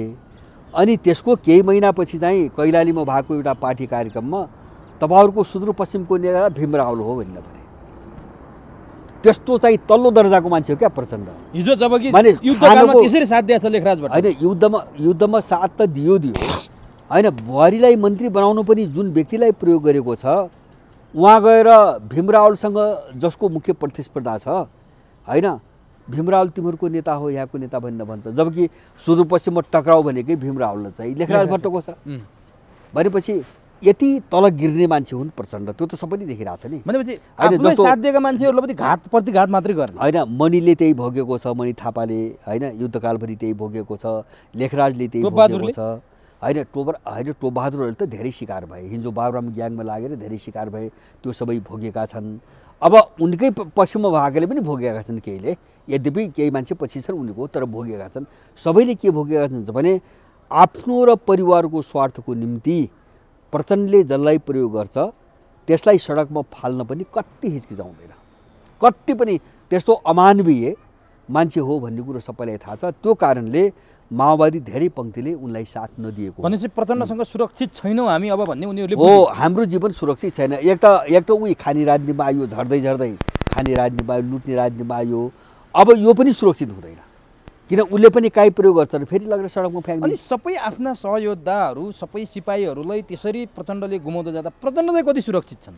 होइन, उनीको त अन्त्य भइसक्यो। मैले भने नि जस्तो उनी के भन्छ भने अब हुँदा चाहिँ एमालेको केपी ओलीको कार्यकर्ता बन्न आइपुगे। अब अहिले आएर चाहिँ त्यहाँबाट पनि फुले माधव नेपालसँग छन्। अब त्यो पनि उनको निगाहमा उनले कति दिन प्रचण्डलाई नेता मानेर त्यहाँ ठाउँ दिने हुन् त्यसमा निर्भर छ, त्यसमा नै निर्भर छ। अब त्यस कारणले प्रचण्डको चाहिँ तपाईँको लगभग राजनीतिक जिन्दगी एउटा सङ्गठनको एउटा जिन्दगीको अन्त्य भइसकेको छ। मात्रै के हो भन्छ भने अब त्यो चाहिँ जस्तो अरू जस्तो एउटा नैतिक रूपमा वा भौतिक रूपमा होइन, अब यसको समापन कुन रूपमा कहिले हुन्छ भन्ने कुरा मात्रै है मैले भन्नु खोजेँ। अब उनी कुन दिन मारिन्छन् होइन, किन त्यो मारिने भने चाहिँ केपीले मार्ने भने होइन, उनलाई मार्नको निम्ति उनले चाहिँ प्रयोग गरेर मान्छेहरूको ठुलै सङ्ख्या काफी छ नि, जसको जीवन उनले बर्बाद बनाएर चाहिँ नर्क बनाइदिए होइन। कयौँ मान्छेहरू चाहिँ सडकमा छन्, सारा शरीरभरि गोली बोकेर, टाउकामा चाहिँ तपाईँको छर्रा बोकेर होइन, न तिनको उपचार भयो, न तिनको घर चाहिँ तपाईँको बन्यो, न खान पाए, न लाउन पाए। हजारौँको सङ्ख्या छ नि बाबा होइन। उनको हातमा छैन, त्यो बाहिर गइसकेको छ होइन। बदला कसैले पनि लिन सक्छ। उनी चाहिँ त्यही क्यान्टोनमेन्टको केसमा अख्तियारबाट उनी दण्डित पनि हुन सक्छन्। त्यही कुरा जस्तो नि संसद पुनर्स्थापित भएन र संसद विघटनमा अदालतले निर्णय गर्यो भने केपी ओलीले एकदमै प्रचण्ड र माधव नेपालका लागि अप्रिय कदम चाल्दैछन्। प्रचण्डको लागि क्यान्टोनमेन्टको फाइल खोलेर जेलमा हाल्ने र माधव नेपाललाई बालुवाटारको फाइल खोलेर जेलमा हाल्ने तयारी गर्दैछन् भन्ने कुरा आइरहेको छ। होइन, त्यो एउटा पाटो हो, त्यही नै हुन्छ म भन्न सक्दिनँ। जस्तो प्रचण्डलाई चाहिँ समाप्त पार्नुको निम्ति अख्तियारको केसै उठाउनु पर्दैन। मैले भने नि एउटा मैले सम्भावना भने नि उनले जसलाई धोका दिए त्यही भित्रबाट मान्छे निस्किन सक्छ। जस्तो झापड 2 पटक हानिसक्यो नि उनमाथि, उनको गालामा त चाहिँ झापड 2 पटक परिसक्यो होइन। एकचोटि जुत्ता एकचोटि त मारै खाए भनेपछि त्यस्तो पङ्क्ति त्यहाँ धेरै छ, कसैले पनि प्रयोग गर्न सक्छ। एक त्यो पङ्क्तिलाई कसैले पनि प्रयोग गर्न सक्छ। दोस्रो उदाहरण हामीले अमर लामा हेरौँ होइन। मदन भण्डारी मार्नुको निम्ति त्यसै प्रयोग भएको मान्छेले जसले प्रयोग गर्यो त्यसैले मराइदियो, किनभने कुरा खुल्छ भनेर। अब प्रचण्ड पनि त्यसै गरी प्रयोग भएको पात्र हो नेपाल विरुद्ध युद्धका नाममा भनेपछि अब जसले प्रयोग गरे उसका विषयमा त प्रचण्डलाई त धेरै जानकारी छ होइन। अब यसको काम पनि भएन, उसबाट काम पनि नहुने भयो। अब मैले भने नि सुरुमा हामीले भन्यौँ नि परिस्थिति धेरै उल्ट्यो। जस्तो नेपालभित्र अन्तर्राष्ट्रिय शक्ति सन्तुलन उल्ट्यो, देशभित्रको शक्ति समीकरण उल्ट्यो भनेपछि भोलि चाहिँ त्यस्तै पर्यो, हाम्रो पकड सबै गुम्यो, अर्को कुनै अन्तर्राष्ट्रिय शक्तिको पकड बढ्यो भने प्रचण्डले सबै कुराहरू हिजोका खोलिदिन सक्छ होइन। यसले यहाँ प्रयोग गरिरहेको थियो, यसले यस्तो गरिरहेको थियो, त्यसैले सिद्ध्याइदिन सक्छ। जसरी अमर लामा सिद्ध्यायो होइन, अमर लामा सिद्ध्यायो। जस्तै मदन भण्डारी मार्यो अमर लामा, त्यसैले मार्यो, तर मार्न प्रयोग गर्यो माओवादी ढाकछोप गर्नुको निम्ति। माओवादीले मार्यो भनिदियो होइन, त्यो पनि हुनसक्छ होइन। तेस्रो कुरा चाहिँ तपाईँको अख्तियारकै केस हुनसक्छ, जो मुद्दा छ त्यही पनि हुनसक्छ। माने बाटा धेरै छन्, किन उनीहरूले अपराध गरेका छन् त बाटा धेरै छन्, तर प्रचण्डको अन्त्य हुन्छ, यही ढङ्गले अन्त्य हुन्छ। मैले भन्न खोजेको तर कतिपयले त संसद पुनर्स्थापित हुन्छ, प्रचण्ड प्रधानमन्त्री हुन्छन् भनेर पनि व्याख्या, के प्रचण्ड प्रधानमन्त्री हुने सम्भावना देख्नुहुन्न तपाईँ? होइन, यस्तो हो, मैले अब सम्भावना सदाको निम्ति बन्द भयो मैले भन्न सक्दिनँ। मैले अघि नै तपाईँले भने नि, जस्तो संसद पुनर्स्थापना हुने कुरा अथवा प्रचण्ड प्रधानमन्त्री हुने कुरा हुन त के बाबुराम नै हुनसक्छ नि, एक सिटै भए पनि बाबुराम नै हुनसक्छ नि। किन यो तरल राजनीति, यो दलाल राजनीति, यो जनताको प्रतिनिधित्व नगर्ने जो निर्वाचित निकाय छन्, अब त्यहाँबाट निर्णय नहुने ठाउँमा त जे पनि हुनसक्छ। त्यस कारणले अब त्यस्तो कल्पना के हो भन्छ भने के, जस्तो संसद पुनर्स्थापना हुने, प्रचण्ड प्रधानमन्त्री बन्ने भन्ने कुरा त कस्तो कुरा हो भन्छ भने, आजका दिनसम्म नेपालभित्रको भू राजनीतिमा जुन चाहिँ अन्तर्राष्ट्रिय शक्ति सन्तुलन छ अथवा राष्ट्रिय शक्ति सन्तुलन छ वा जनमतभित्रको समीकरण छ, अहिले यो नाटकीय ढङ्गले उल्टियो। जस्तो 2-4 दिनभित्र उल्टियो होइन। एकदम चाहिँ कुनै चाहिँ एउटा चाहिँ के अरे चाहिँ गम्भीर घटनाको कारणले देश अर्को मोडतिर गयो भने भन्न सकिन। जस्तो अहिलेसम्म कल्पना गर्न नसक्ने कुनै परिघटना चाहिँ अकल्पनीय कुनै घटना होला, भोलि कसैको हत्या होला, ल मान्नुहोस् एकछिन, कुनै हत्या होला एउटा केस। जस्तो चाहिँ अर्को सम्भावना के हो भन्छ भने, जस्तो अमेरिकाले 2 पटक बोल्यो नि, नेपालमा आइएसआईको खतरा, आक्रमणको खतरा छ भन्यो, किन ऊ तयार पारेर बसिया छ होइन। जस्तो आफ्नो काम नहुने भयो भने उसले चाहिँ दर्जनौँ मान्छे मारिदेला, आफूले तयार पारेको अपराधीबाट प्रयोग गरेर दर्जनौँ मान्छे मारिदेला होइन। त्यसै ठुलो रक्तपात होला होइन, देश अर्को दिशातिर मोडेला, अथवा चाहिँ सत्तामा राजनीतिमा रहेका ठुल्ठुला बनाउँदा यिनी मान्छेहरू कोही मारिएलान्, त्यसै अर्को मोडेला। ती कुराहरूमा मैले भन्न सक्दिनँ होइन। होइन भने अहिले हामीले जे देखिरहेछौँ नि, यो सिनारियोमा अब सम्भव छैन। न संसद पुनर्स्थापना हुन सम्भव छ, न प्रचण्ड प्रधानमन्त्री हुन सम्भव छ। अब एउटा रोचक कुरा अथवा एउटा भइरहेको कुरा, तपाईँ त्यो विषयमा जानकार पनि हुनुहुन्छ। जसरी संसद विघटन भयो, यो संसद विघटनलाई राष्ट्रिय रूपमा मात्रै होइन अन्तर्राष्ट्रिय रूपमा पनि हेरिएको छ। कतिपयले के भन्यो भने यो केपी ओलीलाई भारतको प्रेसर हो, भारतको रले लगायो, केपी ओली चीनका विरोधी हुन्, भारतबाट प्रयोग भएको छन्। यो कसरी पनि जोडे भने, जब सुरुमा भारतका गुप्तचर प्रमुख सामन्त गोयल आए, त्यसपछि भारतीय सेना प्रमुख नरवाणे आए, त्यसपछि विदेश सचिव आए, त्यसपछि केही दिन अगाडि मात्रै बिजेपीका विजय चौथाइवाल आए। यी आइसकेपछि यही कारण केपी ओली भारतको प्रभावमा परे र केपी ओलीले भारतको प्रभावमा परेर संसद विघटन गरे। केपी ओलीलाई भारतले साथ दियो, प्रचण्ड माधव नेपाल चाहिँ चीनको साथमा छन्, किनभने चिनिया राजदूत हाउ यान्छीले प्रचण्ड भेटिन्, माधव नेपाल भेटिन्, योगेश भट्टराई भेटिन्, कृष्ण महरा भेटिन्। यो ग्रुपका मान्छे मात्रै भेटिरहेछन् जहाँ केपी ओलीसँग भेटघाटै छैन। त्यसकारण यो लडाइँ चीन र भारत बिचको हो। केपी ओलीलाई भारतको समर्थन छ, प्रचण्ड माधव नेपाललाई चीनको समर्थन छ। त्यही भएर चीनका नेताहरू, कम्युनिस्ट पार्टीका नेताहरू आज नेपाल आउँदैछन्, जो कम्युनिस्ट पार्टीलाई अब एक बनाउँदैछन् भनेर आइरहेछ। यो के हो? यो वास्तविकता भन्नुहोस्। अब सुन्नुहोस् है, यस्तो छ, जस्तो आफूलाई लागेका अथवा आफूले बुझेका कतिपय चिजहरू अब चाहिँ अहिलेकै परिस्थितिमा भन्न पनि असजिलो हुन्छ होइन। किन भन्छ भने अब त्यो मान्छेले बुझ्ने परिवेश बनिसकेको हुँदैन होइन। जस्तो आम मान्छेहरूले नबुझ्दासम्म त त्यो भएको चिज भनिदिनु भयो भने पनि त्यसको उल्टो अर्थ लाग्छ होइन। जस्तो म आफैले भोगेको छु, त्यो मैले के भोगेको छु भन्छ भने 64 सालमै एकता केन्द्र, अब यो नारायण काजी अमिकाहरूसँग हुँदाखेरि केन्द्रीय समितिमा मैले 12 बुँदे समझदारी यो देशको विरुद्धमा गरिएको समझदारी हो, यो राष्ट्रहित विरुद्ध छ र यसको पक्षमा चाहिँ उभिन सकिन्न भनेर मैले पार्टीमा होइन भिन्नमत प्रस्तुत गरेको थिएँ। 25 पानाको मेरो आफ्नो मत चाहिँ दर्ता गरेको थिएँ त्यहाँ। मैले पछि सानो बुकलेटको रूपमा पनि त्यो निकालेँ। तर त्यो बेला चाहिँ कस्तो भयो भन्छ भने अप्ठ्यारो स्थिति, कसैले पनि पचेन। यो शान्ति सम्झौताको विरोधी हो भन्ने तरिकाले त होइन, विरोधी मात्र होइन, हाम्रो पार्टीभित्र दरबार पस्यो भने होइन, हाम्रो पार्टीभित्र राजाको मान्छे पस्यो भने, अथवा चाहिँ हामीभित्र पनि प्रतिगामी तत्त्व पस्यो भने दुनियाँभरि लेबल लगाए। कोही पनि मेरो पक्षमा बोलिदिने मान्छे भएन, म एक्लै लडेँ होइन। किन परिवेश प्रतिकूल थियो होइन, मनोविज्ञान प्रतिकूल थियो। तर अब अहिले आएर चाहिँ सायद म पहिलोपटक होला म बोलेको, त्यो समझदारी गर्ने दलहरूभित्रबाट म बोलेको पहिलो व्यक्ति हो, एकमात्र व्यक्ति हो। तर अहिले आएर नेपालको 3 करोड मान्छेले त्यो हो भन्छ, त्यही हो भन्छ, त्यो देशका विरुद्धमा भएको समझदारी हो भन्छ। त अब हिजो त त्यसले सकारात्मक अर्थ दिएन नि, त्यस्तो समस्या हुन्छ कहिलेकाहीँ है। त्यस कारणले तपाईँले भने जस्तो अन्तर्राष्ट्रिय रूपमा कुन शक्तिको हात छ, अब त्यो विषयमा त्यति विस्तृत रूपमा म अहिले जान चाहन्न।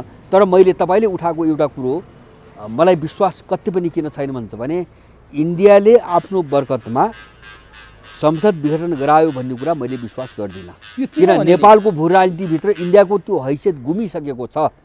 यो किन मैले भने जस्तो मैले श्रृङ्खलाबद्ध रूपमा भने, जब गोयलदेखिको अन्तिममा बिजेपीका प्रमुख विजय चौथाइवालसम्मको भ्रमण हेर्दा ती विजय चौथाइवालले चाहिँ नि केपी ओली लाइनका मान्छे मात्रै भेटे, प्रचण्ड माधव नेपालको मान्छे भेटेनन्।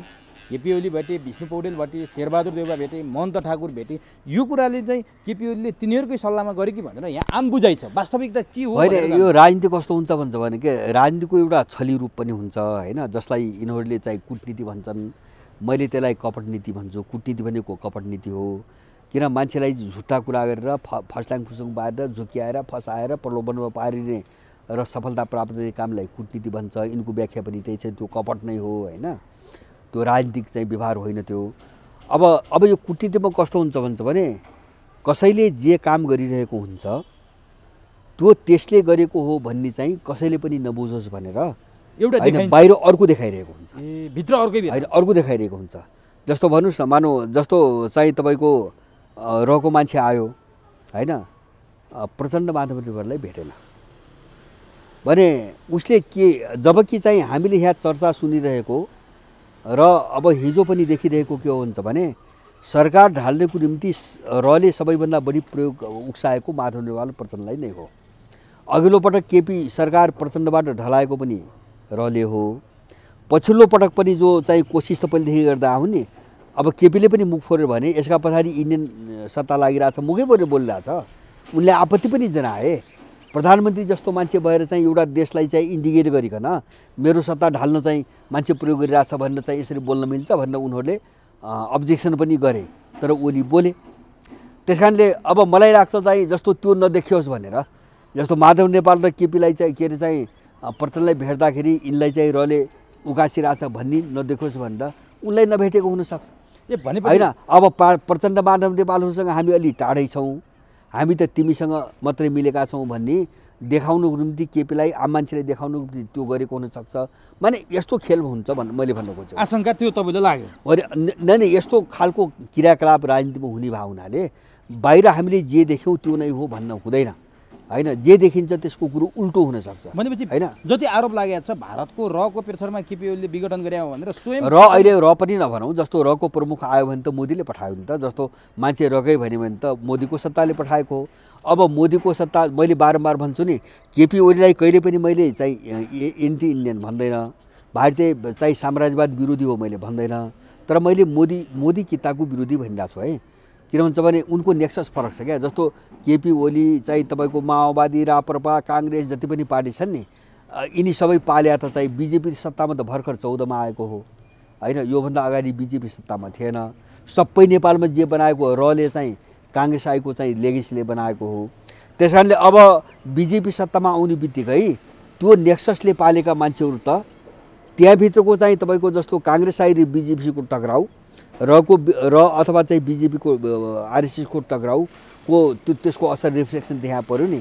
अनि उनले मोदीलाई चाहिँ छरछिमेकको कमजोर पार्न आफ्ना यहाँका एजेन्टहरू प्रयोग गरे, दलालहरू प्रयोग गरे, रले पनि प्रयोग गर्यो, काङ्ग्रेस आइले पनि प्रयोग गर्यो हो। त्यो त्यसरी प्रयोग हुँदाखेरि हिजो यहाँका इन्डियन दलालहरू चाहिँ बडो राष्ट्रवादी एन्टी मोदी भएर देखा परेको मात्रै हो। यति मात्रै हो। मैले हिजो पनि भनेको सक्रियता चाहिँ के हो त फेरि? चिनिया राजदूतले जस्तो होइन यस्तो हुन्छ, जस्तो उनको इन्ट्रेस्ट छ। मैले भने नि एउटा नेपाल अस्थिर नहोस् भने उनको इन्ट्रेस्ट छ होइन। केपी ओलीको लाइनलाई नभेट्ने, प्रचण्डको लाइन जति जम्मै भेट्दाखेरि प्रचण्ड माधव नेपालले चिनको समर्थन केपी ओलीलाई चाहिँ नि असहयोग हो कि भनेर यहाँ व्याख्या भइरहेछ कि वास्तविकता के हो यो? नै अब त्यो जस्तो उनको पहिलेको पनि त्यो देखेको हो। जस्तो उनको पार्टी नफुटोस्, सरकार नढलोस्, उनले पहिले पनि भनेका हुन्। त्यो मात्रै होइन, काङ्ग्रेसको भए पनि उनले त्यही भन्थे। मैले भने नि चिनका दुईवटा कुरा मात्रै छ, एउटा नेपालमा स्थिर सरकार होस् एउटा कुरा, दोस्रो नेपाली भूमिबाट चाहिँ चिन विरोधी गतिविधि नहोस्।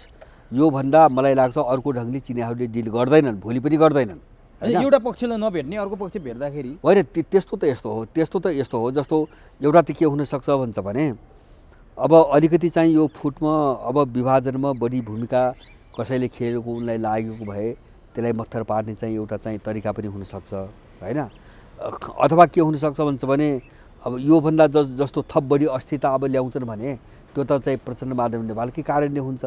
केपी त सत्तामा छन् हैन। जस्तो अस्थिरता आयो भने त यिनको कारणले हुन्छ।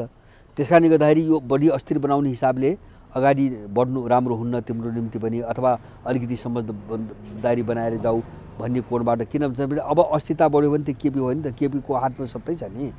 अस्थिरता तपाईँको बढ्यो भने त माधव र चाहिँ प्रचण्डको कारणले हुने हो।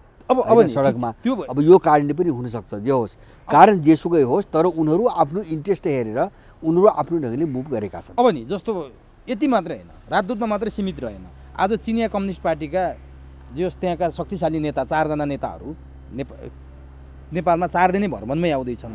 भारतको हिन्दुस्तान टाइम्सले लेखे अनुसार त नेपालको कम्युनिस्ट पार्टी फुटेपछि चीन खुसी छैन र त्यो पार्टीलाई एक बनाइदिनलाई 4 दिनको गृह कार्य गरेर पार्टी मिलाइदिने सकेसम्म पार्टी फुट्न नदिने तहमै ओर्लेर चीनका नेताहरू नेपाल आउँदैछन् भनेर हिन्दुस्तान टाइम्सले लेख्यो। आउँदै पनि छन्, परराष्ट्र मन्त्रालयले पुष्टि गरिसक्यो। वास्तवमा के पार्टी मिलाइदिन र चीनले मिलाइदिएरै मिल्ने अवस्थामा पुगे हुन् कि के हो? यो होइन, यसो यसलाई हामीले अलिकति गहिरिएर बुझ्नुपर्छ क्या। जस्तो यो वास्तविकता नबुझिकन यो बाहिर चाहिँ यस्तो चिजलाई हेरेर चाहिँ केही पनि बुझिन्न। मैले तपाईसँगै पनि भनेको छु एकपटक, मैले अन्यत्र पनि भनेको छु, चीनले जति कोसिस गरे पनि यिनको पार्टी फुट्छ हैन। मैले त्यो पटक पटक भनेको छु। किन भन्छ भने यिनको पार्टी फुटाउने र जुडाउने फ्याक्टर अर्को छ, चीन होइन हैन। चीनको कुरा मात्रै के हो भन्छ भने उसको सदाशयता नफुटुन्, सरकार नढलोस्, उनको कुरो त्यति हो। उनको सदाशयता हो, त्यो कोणबाट भएको पहल हो। तर यिनको पार्टी र बनाउने र चाहिँ तपाईँको भत्काउने जो वस्तुगत प्रक्रिया हुन्छ नि त्यो अर्को छ। निर्णय गरी त्यसले हो। त्यसकारणले चीनले जति प्रयास गरे पनि यो फुट्छ, मैले बारम्बार भनेको छु र फुट्यो। र अहिले पनि के हो भन्छ भने चीनले जुटाएर चाहिँ यो जुट्दैन हैन। अब यो जुट्ने स्थिति आयो भने त्यो कारण अर्कै होला, त्यो सम्भावना अहिले मैले देख्दिनँ हैन। चीनले जुटाइदिए अब चिनीहरूको भूमिका मात्र के हुने हो भन्छ के को लागि आउँदैछन् हैन। सुन्नुहोस्, यसमा धेरै चिज जोडिन्छन्। एउटा चिज त जस्तो चाहिँ अस्थिरता, सडकमा अस्थिरता नल्याऊ हैन, यसले फाइदा गर्दैन, तिमीलाई पनि फाइदा गर्दैन, यो हुनसक्छ। जस्तो यो बढ्दै गयो भने त दुश्मनी यिनीभित्र मारकाट त सुरु हुन्छ नि, यिनलाई घाटा गर्छ। दोस्रो के छ भन्छ भने यिनको पार्टीसँग उनीहरूको चाहिँ भाइचारा सम्बन्ध कायम गरेका छन्। अब कोसँग गर्ने भन्ने कुरा आउँछ हैन। त्यो सम्बन्ध त अहिले कमसेकम दुवैसँग जीवित राख्नु पर्यो हैन। अब भोलि एउटासँग गरेर लान् अथवा दुईटैसँग राख्लान्, कोहीसँग नराख्लान्, भोलिको कुरा भयो। अब अनि चाहिँ व्यवहार कोसँग कसरी गर्ने त्यो पनि एउटा समझदारी बनाउनु पर्यो हैन। भाइचारा भएका दुईटै तपाईँको टुक्रे। अब तेस्रो चिज के हुनसक्छ भन्छ भने उनको आफ्नो इन्ट्रेस्टको कुरो पनि राख्लान् हैन। जस्तो यो अराजकता अस्थिरता आयो भने उनलाई कहाँ असर गर्छ हैन, हामी यसमा अलिकति चिन्तित छौँ भन्ने कोणबाट उनले कुरो राख्लान्। जस्तो चाहिँ कहीँ अमेरिका खेल्ने हो कि इन्डिया खेल्ने हो कि युरोपियन खेल्ने हो कि हैन, उनले त कुरो गर्छन् त सत्तामा भए मान्छेसँग। त्यस कारणले हामी यहाँ अलिकति चिन्तित छौँ, संवेदनशील छौँ भन्ने उनीहरूले भन्लान्। आफ्नो विरुद्धमा आउने वातावरण बन्न नदिने, हस्तक्षेपको रूपमा लिने कि नलिने होइन। यस्तो हो। अब मैले जस्तो आफ्नो इन्ट्रेस्टमा काहीँ आश नआओस् भनेर कसैले कुरो राख्छ भने मैले त्यो हस्तक्षेप मान्दैन। हस्तक्षेप भने के हो भन्छ भने यो गरेर त्यो गरेर, यसरी गरेर त्यसरी गरेर जब भन्छ नि हस्तक्षेप त्यो हो हैन। हस्तक्षेप त्यो हुन्छ। अब तिमीहरू फुट्नुहुन्न, देश अस्थिर बनाउनु हुन्न हैन, हाम्रो इन्ट्रेस्टमा अर्को पक्षलाई खेल्न दिनुहुन्न भने चाहिँ कसरी हस्तक्षेप हुन्छ? त्यो त हामीले गर्न नदिनु कुरा हो, हामीले गर्न नदिनु कुरा हो। हामीले नदिएपछि उसले भन्दैन नि। र मैले बारम्बार भन्दै आएको हुन्छ भने जस्तो उनको सक्रियतालाई मैले हस्तक्षेप किन मान्दैन भन्छ भने यहाँ त नेपालमा जे भएको छ उनको विरुद्धमा अरू शक्तिबाट भएको छ। त्यो जस्तो नेपाल यस्तो जो भयो, तपाईँ युद्धकालदेखि हेर्नुहोस् अथवा त्योभन्दा अगाडिदेखि हेर्नुहोस्, इन्डियन अमेरिकन युरोपियनहरूले को कारणले, उनको हस्तक्षेपको कारणले देश यस्तो भएको, चिना कारणले होइन। जस्तो म उदाहरण दिन्छु। अब आरएसको कोटाबाट यो खस जातिहरूको नाम हटाऊ भनेर युरोपियनले चाहिँ वक्तव्य निकालेर यहाँ पत्र बुझायो होइन, त्यो तिनलाई अधिकार छ हैन। धर्म परिवर्तनको गर्ने अधिकार, संवैधानिक अधिकार हुनुपर्छ भनेर ब्रिटिस राजदूतबाट भागेको होइन। अमेरिकाले अस्ति भर्खरै केही महिना अगाडि वक्तव्य जारी गरेको होइन। अनि इन्डियनहरूले संविधानमा हाम्रो यो कुरो हुनुपर्छ त्यो कुरो हुनुपर्छ नत्र हामी मान्दैनौँ भन्ने एजेन्डा कमल थापासँग एजेन्डा पठायो होइन भने त्यसलाई मान्नु पऱ्यो क्या हस्तक्षेप होइन। अब जस्तो हामी के भन्दैनौँ भन्छ भने उनले त्यो गरेन भने नेपालको भूमिबाट इन्डियाको विरुद्धमा चीनलाई खेल्न दिनुपर्छ त हामी त भन्दैनौँ, अमेरिकाको विरुद्धमा खेल्न दिनुपर्छ भन्ने हामी भन्दैनौँ। ल चीनले त्यो काम गरेको छैन माने उनको रणनीति उनको इन्ट्रेस्ट अनुसार नेपाल चल्नुपर्छ भन्ने भनेको छैन, भनेको छ भने त कसैले भन्नु पर्यो नि। त यहाँ त कस्तो छ भन्छ भने जस्तो हुम्लाको चीनले आपत्ति पनि जनायो, नेपालले खण्डन पनि गर्यो, आधिकारिक वक्तव्य पनि निकाल्यो। चीनले चाहिँ अतिक्रमण गरेछ भने काङ्ग्रेसले स्यालु यहाँ चलाइरहेछ होइन, झुटा कुरा बोले। किन त चीनका विरुद्धमा चाहिँ एकदम योजनाबद्ध रूपमा एउटा माहौल बिगार्न मैले तपाईँसँगै चाहिँ 2 महिना अगाडि भनेको छु, यहाँ तयार पछाडि चाहिँ चीनका विरुद्धमा एउटा अभियान चलाउनु चाहिँ योजना बनिरहेछ मैले 2 महिना अगाडि भनेको छु। अनि चाहिँ त्यसरी यो अब इन्टेन्सनली कसले काङ्ग्रेस प्रयोग गरिरहेछ त्यो त उन त बुझिरहेछन् नि। अनि उनले काङ्ग्रेसलाई कसरी चित्रण गर्नु पर्यो भन्छ भने यो प्रो इन्डियन पार्टी हो भनेर उनको चाहिँ सरकारी अखबारले 2 पटक लेख्यो प्रो इन्डियन भनेर। उनीहरू त्यहाँसम्म आउन बाध्य भए यिनीहरू कपटपूर्ण किसिमले जानी बुझिकन एउटा चाहिँ बदनाम गर्नको निम्ति वातावरण बिगार्नको निम्ति काङ्ग्रेस संस्थागत रूपमा काम गरिरहेछ यहाँ संस्थागत रूपमा। अनि चाहिँ त्यो नक्कली चाहिँ तपाईँको जारी गरिएका चाहिँ कृषि मन्त्रालयको नाममा अतिक्रमण गरेका 18वटा ठाउँ नक्कली त्यस्तो चाहिँ प्रस्तावको उसमा संसद लगेर प्रस्ताव दर्ता गरिरहेछ, फिर्ता लिँदैन पनि। यस्तो चाहिँ घृणित ढङ्गले चाहिँ नाङ्गो रूपमा आइसकेपछि उनीहरूले प्रो इन्डियन भन्न बाध्य भए। यो अरूले चलाएका मान्छे हुन् भने हो त्यो, यिनी अरूले हाम्रो विरुद्धमा प्रयोग गरेका मान्छे हुन् भन्न बाध्य हुनु पर्यो। भनेपछि अब यो खेल नहोस् भन्ने हो क्या उनीहरूको। अब बढ्छ निश्चित रूपमा बढ्छ, यो अझै बढ्दै जान्छ। भोलि अमेरिकन आउला, अर्को मान्छे पठाउला, इन्डियनहरू आइ नै रहेका छन्, यी चाइनिजहरू आए 4 दिन बस्ने गरी आए। 4 दिन भने त लामो समय दिए नि त, त्यो त एउटा सङ्केत मात्रै हो। उनले कति महत्त्व दिइरहेछन् भने त त्यसैबाट पनि बुझिन्छ होइन। जस्तो अर्को चीनको रक्षा मन्त्री आए, हामीले के बुझ्यौँ त्यसबाट मैले के बुझेँ भन्छ भने अब सरकारी मान्छेसँग आधा घन्टा पनि समय दिएनन्, सेनासँग 3 घन्टा बसे भनेपछि नेपालको अब पावर भनेको हामीले डिल गर्न सकिने अब एउटा भरपर्दो संस्था सेनै हो भनेर सङ्केत दिएर स्वीकार गरे, यिनी केही पनि होइनन् भन्ने गयो नि त, सङ्केत दिए नि त। अब यस्ता गतिविधिहरू बढ्छन् होइन। तर हामीले अब आफ्नो देशको पक्षमा, हाम्रो देशको राष्ट्रिय हित पक्षमा हामीले कसरी डिल गर्ने भन्ने हो उनको कुरो होइन। अब नि यो त राष्ट्रिय अन्तर्राष्ट्रिय हस्तक्षेपको कुरा, अन्तर्राष्ट्रिय छिमेकीहरूको हस्तक्षेपको कुरा गऱ्यौँ। अब म अन्तिममा छु, नेकपा किता काट त भइसक्यो, 2टा भइसक्यो होइन त। अब जोडिने सम्भावना, कुनै गुल्लुले जोडिने सम्भावना तपाईँ तत्काल देख्नुहुन्छ कि देख्नुहुन्न? मैले त्यो देख्दिनँ। त्यसो हो भने आधिकारिकताको लागि त नियम कानुन उनीहरू लड्लान्। अब केपी ओलीको शक्ति र प्रचण्ड नेपालको शक्तिमा कसको शक्ति चाहिँ हाबी भएर अबको चुनाव भयो, यदि मानौँ है हाइपोथेटिकल, तपाईँ त चुनाव हुने मान्नु भएको छैन, अब चुनाव भयो भने कुन शक्ति हाबी भएर बलियो शक्ति कुन भन्ने देख्नुहुन्छ त? अब हेर्नुहोस् यो लाटो मान्छेले पनि के बुझ्छ भन्छ भने मैले 1-2टा कुराहरू भने अब चुनाव होस् नहोस् त्यो छुट्टै कुरा हो होइन। मैले तपाईँसँग के भनिसकेको छु भन्छ भने उनीहरू कुनै सिद्धान्त भएका विचार भएका मान्छेहरू होइनन् होइन। उनको देश र जनताको बारेमा उनको कुनै लक्ष्य र उद्देश्य छैन। उनको राजनीति भनेको खानपिन र लुटपाटको राजनीति हो होइन। अब जब यो हो भने यति सबै स्पष्ट छ भने अब को बलियो को कमजोर हुन्छ भन्ने कुरा पनि त्यसै बुझ्न सकिन्छ। जसँग पावर छ त्यही बलियो हुन्छ। एकदम यो लाटाले पनि बुझ्ने कुरा हो होला। 2-4 दिन जाला, 10-15 दिन यस्तै अन्यल ध्रुवीकरण, यो पक्ष त्यो पक्ष भन्ने होला। आखिर यो त मत्थर हुँदै एउटा दिशा त लिँदै जान्छ। अनि चाहिँ तपाईँको जस्तो यस्तो गन्दा राजनीति गर्दै आएको मान्छे अनि चाहिँ यो अब त्यो चाहिँ खानी ठाउँबाट हात पुरै कट्ने चाहिँ स्थिति पैदा प्रचण्ड माधव नेपालतिर बस्छ भने क्या। तर होइन त्यो त उनको ग्याङ जस्तो पहिलेदेखि उनको ग्याङमा लड्दै आएको बस्दै आएको उनका नाता छरछिमेक अथवा जान पहिचानका नजिकका मान्छेहरू भोलि यो गयो भने मलाई पनि मौका दिन्छ भने आजभाका मान्छेहरू त रहने नै भए। बाँकी जो मान्छे गुटको लडाइँसँग खासै इन्ट्रेस्ट हुँदैन होइन अथवा सङ्गठित रूपमा त्यो गुटको वरिपरि हुँदैन होइन, बिचमा हुन्छ सामान्यतः यता रुरमा त्यो पङ्क्ति सत्ता जता छ त्यतै रहने हो। जस्तो सत्ता जता जन त्यतै रहने हो।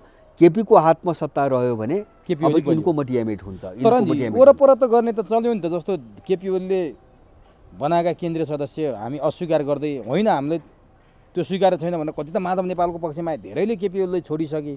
अब त्यति मात्रै होइन, जो केपी ओलीको पक्षमा बसे प्रचण्ड निकटका भनिएका टोपबहादुर रायमाझी, मणि थापा, अब जो छन् नि त्यहाँ, ती सबै मन्त्रीको लागि रहेछ। मन्त्री फुटेको केही दिनमै मन्त्री बनिसकेपछि त मन्त्रीकै लागि रहेछ भनेर केपी ओलीमाथि पनि आरोप लाग्यो। चुनाव हारेका मान्छेले केपी ओलीले मन्त्री बनाएका छन्, सांसदै नभएका मान्छेलाई। फेरि एउटा केयरटेकर गभर्मेन्ट भइसकेका केपी ओली, कामचलाउ भइसकेका, यो हदसम्म उत्रेपछि त आलोचना बढ्ला नि त अलिकति। होइन, यस्तो आलोचना अर्को पक्षले गर्छ। मैले भने नि, अब केपी ओलीको मात्रै कुरा गर्न हुन्न, अब त्यो चाहिँ मन्त्रीको निम्ति अब अथवा चाहिँ अरू सुविधाको निम्ति गर्ने सबैले त्यही हो, गरिरहेको सबैले त्यही हो। माधव नेपाल पनि 2 ठाउँबाट हारेको मान्छे प्रधानमन्त्री हुन नछोड्या हो, होइन, नछोड्या त हो नि त। उनी त्यति त घिन मान्नुपर्ने नि। 2 ठाउँबाट जनताले तिरस्कृत गरेको मान्छे प्रधानमन्त्रीको सपना देख्ने भने त्यो उनको स्तर बताउँछ। र तपाईँले अर्को भनेको के हुन्छ भने यो अन्यल जस्तो अहिले त धमिलो छ नि, भर्खर फुटेको छ, यताउता भइरहेको छ, होइन, यो भइरहेको छ। यो त्यो बेलासम्म भइरहेको छ जब चाहिँ संवैधानिक इजलासबाट फैसला आउँदैन, त्यो दिन मात्रै हो। त्यसपछि हेरौँला, त्यसपछि स्थिर हुन्छ। स्थिर होइन, केपीतिर चाहिँ सोझिने बाढी लाग्छ, होइन।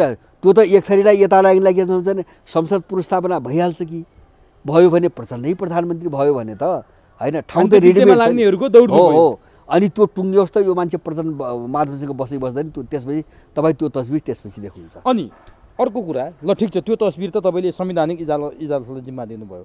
अब यो प्रदेशमा पनि केपी ओलीका निकटका मुख्यमन्त्रीहरूलाई भटाभट अविश्वासको प्रस्ताव राख्ने, मन्त्री नै हटाइदिने, राजीनामा दिने, अब मुख्यमन्त्री नै हटाउने दिशातर्फ राजनीति गइसक्यो।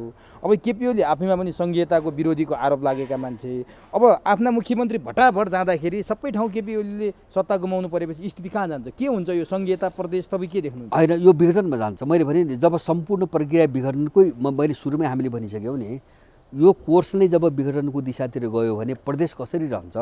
त्यो केपी ओलीले नै विघटन गर्छन् नि, सङ्घीयता नै विघटन गरिदिन्छन्। होइन, नै परिस्थितिले त्यो ठाउँमा त्यो ल्याइ पुर्यायो नि त, उनले गर्ने होइन। त्यसो भए त जनताले साथ दिने भयो नि त केपी ओलीले। कसलाई? सङ्घीयताको विरोधी नारा लाग्यो। अब परोक्ष रूपले त्यो चाहिँ त्यो सेन्टिमेन्ट केपीतिर फर्किन सक्छ। जस्तो हिजो चाहिँ इन्डियाको नाकाबन्दीको बेला अथवा चाहिँ यो नक्सा पारित भएको बेला केपी ओली जस्तो खराब भूमिका खेले पनि एकाध मुद्दामा पनि एउटा सेन्टिमेन्ट त फर्क्यो नि त, देशको निम्ति हो कि भन्ने देखिएको बेला। अब त्यस्तै गरेर यो सबै विघटनको प्रक्रियामा जाने, किन प्रक्रियाले विघटन गर्ने हो, केपीले होइन, है, हामीले बुझ्नुपर्छ, केपीले होइन। अनि यो विघटन र चाहिँ द्वन्द्व बढ्दै जाने क्रममा के हुन्छ भन्छ भने, जस्तो प्रदेशभित्र सुन्नुहोस् है, प्रदेशभित्र अब त्यो चाहिँ जस्तो अविश्वास प्रस्ताव गर्ने त्यो काम त माधव नेपाल दाहाल पक्षले सुरु गरेछ। अनि केपीहरूको चाहिँ तपाईँको पहुँच बढ्दै गयो भने त त्यसलाई विघटन गर्नु बाहेक, किन जब पावरको लडाइँ हो भने त केपी ओलीले किन राख्ने, प्रदेश किन राख्ने? भनेपछि अब सङ्घीयता पनि धरापमा छ। होइन, धराप त गइसक्यो, यो त माथि उक्दैन धरापमा। यो मैले भने नि, यो अभिशाप। एक त यो चाहिँ न यहाँको त्यस्तो खालको परिवेश, सुन्नुहोस् है, संहिता न यहाँको तपाईँको भूगोल, न यहाँको मान्छे, न यहाँको कल्चर, न यहाँको चाहिँ जनसङ्ख्या वितरण, जो जनसङ्ख्याको बनोट छ नि यहाँको, कुनै पनि नभइकन त्यो अर्काको इन्ट्रेस्टमा थोपरिएको यहाँ जग्नै थिएन, एउटा कुरा। दोस्रो कुरो, यति खर्चिलो अर्को है, एउटा आर्थिक कोणबाट हुँदाखेरि तपाईँले कति मान्छे पाल्नुपर्ने भयो, कतिवटा सरकार पाल्नुपर्ने भयो। मान्छेले 3-4 ठाउँ कर तिरिरहेको छ। एउटा मान्छेले हिजो 1 ठाउँ कर तिर्थ्यो, आज त्यो मान्छेले 3 ठाउँ कर तिरिरहेको छ। तल गाविसमा तिरेको छ, होइन, अनि माथि जिल्लामा तिरेको छ, केन्द्रमा तिरेको छ, होइन, ओडामा तिरेको छ, होइन। तपाईँको अहिले अस्ति यो छलफल हुँदाखेरि एकजना साथीले के भन्छ भने, एउटा उद्योग स्थापना गर्नको निम्ति त्यो उद्योग कम्प्लिट सबै काम सक्दासम्म त्यो टोटल जो लागत हुन्छ नि, त्यसको 60% त करमा जान्छ अरे, कर तिर्नुपर्छ। माने उद्योगै खोल्न नदिने खालको स्थिति आइसक्यो यहाँ देशमा। भनेपछि कसरी यसको पक्षमा जान्छ मान्छे? अब नि म अन्तिमतिर छु। अब यो त तपाईँले भने हिसाबले हामी वेट एन्ड सीको अवस्थामा बस्नुपर्छ, के हुन्छ। अब त्यस्तै सिनारीहरू देखिरहेछन्। अब शेरबहादुर देउबा र केपी ओलीलाई एउटै किताबमा राखेर हेरिन्थ्यो, एमसीसीको केसदेखि लिएर हरेक कुरामा। पछिल्लो चरणमा संसद विघटन भइसकेपछि नेकपाका प्रचण्ड माधव नेपाल समूह सडकमा, काङ्ग्रेसभित्र रामचन्द्र पौडेलले सडकमा आउनुपर्छ भन्ने, सम्पूर्ण काङ्ग्रेस प्रचण्ड नेपाललाई साथ दिन तयार छ भनेर रामचन्द्र पौडेल बोल्ने। तर यता शेरबहादुर देउबा संसद विघटनको विपक्षमा नदेखेर, संसद विघटन ठिक छ, केपी ओलीको पक्षमा चाहिँ लाग्नुपर्छ भन्ने तरिकाले प्रस्तुत हुनुको कारण चाहिँ के छ? अनि उनले त्यति मात्रै भनेन, मलाई 4 पटक प्रधानमन्त्री भइसके, ज्योतिषले भने अब म फेरि प्रधानमन्त्री हुन्छु भन्न थालिसकेपछि यसले के सङ्केत गर्छ? केपी ओली शेरबहादुर एउटै मुद्दामा एउटै लाइनमा देखिया हुन्? अब होइन, त्यस्तो पनि होइन। जस्तो यस्तो छ, यो कस्तो जटिल हुन्छ भन्छ भने, जस्तो हामीले कतिपय समस्याहरूका बनिबनाउ उत्तर खोज्छौँ होइन, बनिबनाउ उत्तर हुँदैन। कतिपय जवाब के खोज्नु कसरी खोज्नुपर्छ भन्छ भने अब त्यो जटिलताभित्र होइन एउटै घटनाभित्र पनि तपाईँको 1 दर्जन तस्बिर देखिन्छन्, त्यहाँ मिलेर बस्या हुन्छन्। अब त्यो भित्रको सार के हो, कसको चाहिँ इन्टेन्सन के हो, कसको सार के हो र त्यसले कतातिर लाला भन्ने चाहिँ तपाईँको अनुमान गर्नुपर्ने हुन्छ होइन, सर्लक एउटै जवाब हुँदैन। जस्तो बाहिर सरसर्ती मान्छेले केपी ओलीको अहिलेसम्मको भूमिका काम कारबाही मानियो विघटनभन्दा अगाडिको सबै हेर्दाखेरि उनी पनि पश्चिमी चाहिँ डिजाइनमा काम गर्दै आएको, शेरबहादेउबा पनि पश्चिमा अमेरिकन चाहिँ अब नेक्ससको पश्चिमा डिजाइनको मान्छे भएको। अब सरसर्ती बाहिर रूपमा हेर्दाखेरि त्यो कोणबाट उनीहरू एउटै ठाउँमा जुट्नु स्वाभाविक देखिन्छ। सुन्नुहोस् है, स्वाभाविक देखिन्छ। तर अर्को चित्र हेर्नुहोस्, अर्को चित्र के देखिन्छ भन्छ भने त्यही पश्चिमले पालेका, सिआईले पालेका, युले पालेका, इन्डियनले पालेका धेरै मान्छेहरू सडकमा देखिन्छन् जो केपीको विरोध गरिरहेका छन्, एकदम पेशेवर जासुसहरू होइन, प्रजातन्त्रको खोल ओढेर विधान के कानुनको खोल ओढेर सडकमा छन् केपीको विरुद्धमा होइन। सेन्टर एउटै छ होइन, चलाउने सेन्टर एउटै छ, तर चाहिँ भूमिका दुई थरी देखिए, देउबाको एउटा, सडकमा आउने मान्छेहरूको एउटा। अब अर्को कोणबाट हेर्नुहोस्, अर्को कोणबाट हेर्दाखेरि के हुन्छ भन्छ भने जस्तो यो विघटन अघि तपाईँले एउटा उठाउनु इन्डियनहरूको एकल प्रयासबाट यो सम्भवै छैन, म त्यो विश्वास गर्दिनँ। अब अर्को दुईवटा पाटोबाट हेरौँ। एउटा पाटोबाट इन्डो पश्चिमा रणनीतिबाट केपी मुभ भएको हो भने अनुमान गर्ने हो भने त्यो चुनौती सामान्य खालको होइन, मैले त्यो पनि सजिलो देख्दिनँ। किन त्यो भनेको सिङ्गो चाहिँ सिनो रसियन जो अर्को ध्रुव छ नि त्यसलाई चाहिँ थ्रेट दिएको हो। त्यो शेरबहादुर पनि त्यही किताबमा देखिँदाखेरि तपाईँले भनेको इन्डो पश्चिमाकै हो कि भन्ने कुरा पनि नै हो, त्यहाँबाट त्यो शङ्का भयो क्या मलाई। त्यो चाहिँ त्यसो गर्दा चाहिँ के भयो भन्छ भने अब इन्डो के अरे सिनो जो रसियन चाहिँ तपाईँको खेमा छ नि उसलाई सिधै चुनौती दिएको हुन्छ र त्यो चुनौती थ्याक्ने ताकत यिनीहरूमा छ भने मैले विश्वास गर्दिनँ। अनि सुरु म टुङ्ग्याउँछु यसलाई। एउटा ग्लोबल परिस्थिति हेर्दाखेरि पनि इन्डो पश्चिमाहरूले यत्रो निर्णयमा चाहिँ यिनलाई चाहिँ धकेल्न सक्ने सम्भावना मैले देख्दिनँ र यिनीहरूले त्यो थ्रेट थ्याक्ने सम्भावना पनि मैले देख्दिनँ। त्यसैले त्यसलाई मैले त्यति सम्भावित कारण मानिनँ मेरो तर्फबाट। अनि अब तेस्रो सुन्नुहोस्, तेस्रो के हुनसक्छ, मैले अघि नै पनि एउटा साङ्केतिक रूपमा सायद उठाएन। अहिले अप्ठ्यारो परिसकेपछि एउटा भूराजनीति यहाँको जटिल विस्फोटक बनिसकेपछि इन्डियाको निम्ति पनि सेफ ल्यान्डिङ, अब चिनियाहरूको पनि इन्ट्रेस्ट र त्यसमा पर्दा पछाडि रसियनहरू जस्तो इन्डियनसँगको सम्बन्धलाई प्रयोग गरिकन इन्डियनहरूलाई त्यहाँ चाहिँ जोत्न सक्ने प्रयोग गर्न सक्ने सम्भावना भएको नेपाल अस्थिर बन्न दिन हुन्न। जस्तो यो संसदको प्रस्ताव त लगिसकेका थिए नि उनीहरूले, सरकार त ढल्थ्यो, विघटन नगरे पनि सरकार त ढल्थ्यो, प्रस्ताव त गइसकेको थियो। अब त्यसले झन् ठुलो अराजकता ल्याउन सक्ने सम्भावना भएको हुनाले अब केपीको मुभप्रति अलिकति अनदेखा गर्ने हिसाबको एउटा भूमिका हुन सक्ने भनेको तपाईँको सिनो रसियन र इन्डियनहरूको तर्फबाट एउटा कुनै त्यस्तो खालको एउटा समझदारी बनेको हुन सक्ने सम्भावना मैले देख्छु। त्यो पनि नेपाललाई झन् ठुलो योभन्दा अराजकतामा लग्न दिने है। यो राम्रो छ भन्ने होइन, संसद विघटन भन्ने राम्रो होइन कि योभन्दा झन् ठुलो अराजकता। जस्तो सरकार ढल्यो भने त अब चाहिँ सबैले विदेशीसँग बार्गेनिङ गर्ने, मैले तेरो यो काम गरिदिन्छु सरकारमा लगिदियो भने खेल आउँछ। अनि सरकार त 3 दिनमा बदलिन्छ, 6 महिनामा बदलिन्छ, जो हामीले पनि देख्यौँ। त्यो अवस्थाभन्दा यही अवस्थाबाट अलिकति हल खोज्नुपर्छ भन्ने हिसाबले कहीँ आँखा चिम्लेको हुनसक्ने सम्भावना मैले देख्छु। र इन्डियनहरू पनि सबै चिप्लदै गएपछि अब सबै बर्बाद हुनुभन्दा एउटा सेफ ल्यान्डिङ हुन्छ नि अहिलेको निम्ति, यसैमा ठिक छ मन बसौँ भनेको हुनसक्छ। मैले इन्डियनहरूको त्यही अलिकति कहीँ त्यहाँ एउटा हो कि भन्ने मलाई किन लाग्छ भन्छ भने उनको त्यति ठुलो आक्रोशित प्रतिक्रिया छैन, उनीहरू अत्यन्तै संयमित ढङ्गले बोलिरहेछन्। विघटन गरेको चाहिँ पक्षमा पनि छैनन्, अर्को पक्षमा पनि खुलेर बोल्न सकेका छैनन्। उनीहरू अलिकति तौल्नुपर्छ नत्र हामीले अप्ठ्यारो पर्छ भन्ने ठाउँमा उनले गएको मैले देख्छु। खैर जे होस्, अहिले यिनी अनुमानका कुराहरू भए, कसैका विदेशीहरूका भूमिका कुराहरू त अनुमानका कुराहरू भए, तर चाहिँ भन्दा झनै अवस्था बिग्रियोस् भन्ने पक्षमा इन्डियनहरू हुन् पहिलेदेखि, पश्चिमाहरू हुन्। आफू कमजोर हुँदै गएपछि बरु भद्रगोल गराइदिने पक्षमा उनीहरू हुन्। तर योभन्दा अवस्थाभन्दा झनै बिग्रेर जाओस् भन्ने पक्षमा न चीन थियो न रसियनहरू थिए। त्यस कारणले अलिकति चाहिँ अब यो प्रक्रियालाई अलिकति सेफ ल्यान्डिङको दिशाबाट नेपाललाई धेरै बिग्रन भत्किन नदिएर यसलाई कसरी ल्यान्डिङ गर्ने भन्ने हिसाबमा उनको चलखेल बढी भएको हुनसक्छ। जस्तो अहिले भ्रमणका कुराहरू आइरहेछन् नि, होला त्यो ढङ्गले हुनसक्छ।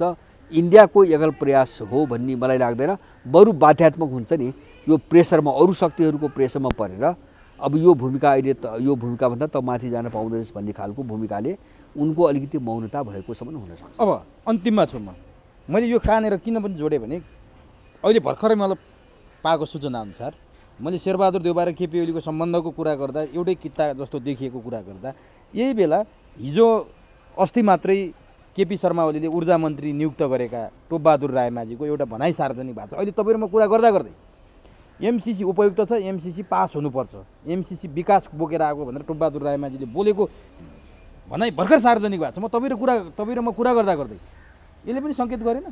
गर्छ नै, त्यसले पनि गर्छ। मैले भने नि, मैले एउटा भूमिका मैले भन्दै थिएँ है, सुन्नुहोस् है, जस्तो केपी ओलीले संसद विघटन गरिसकेपछि मैले भने नि यो ऊर्जा मन्त्री बोले त केपी ओलीको बोली होला नि त हो।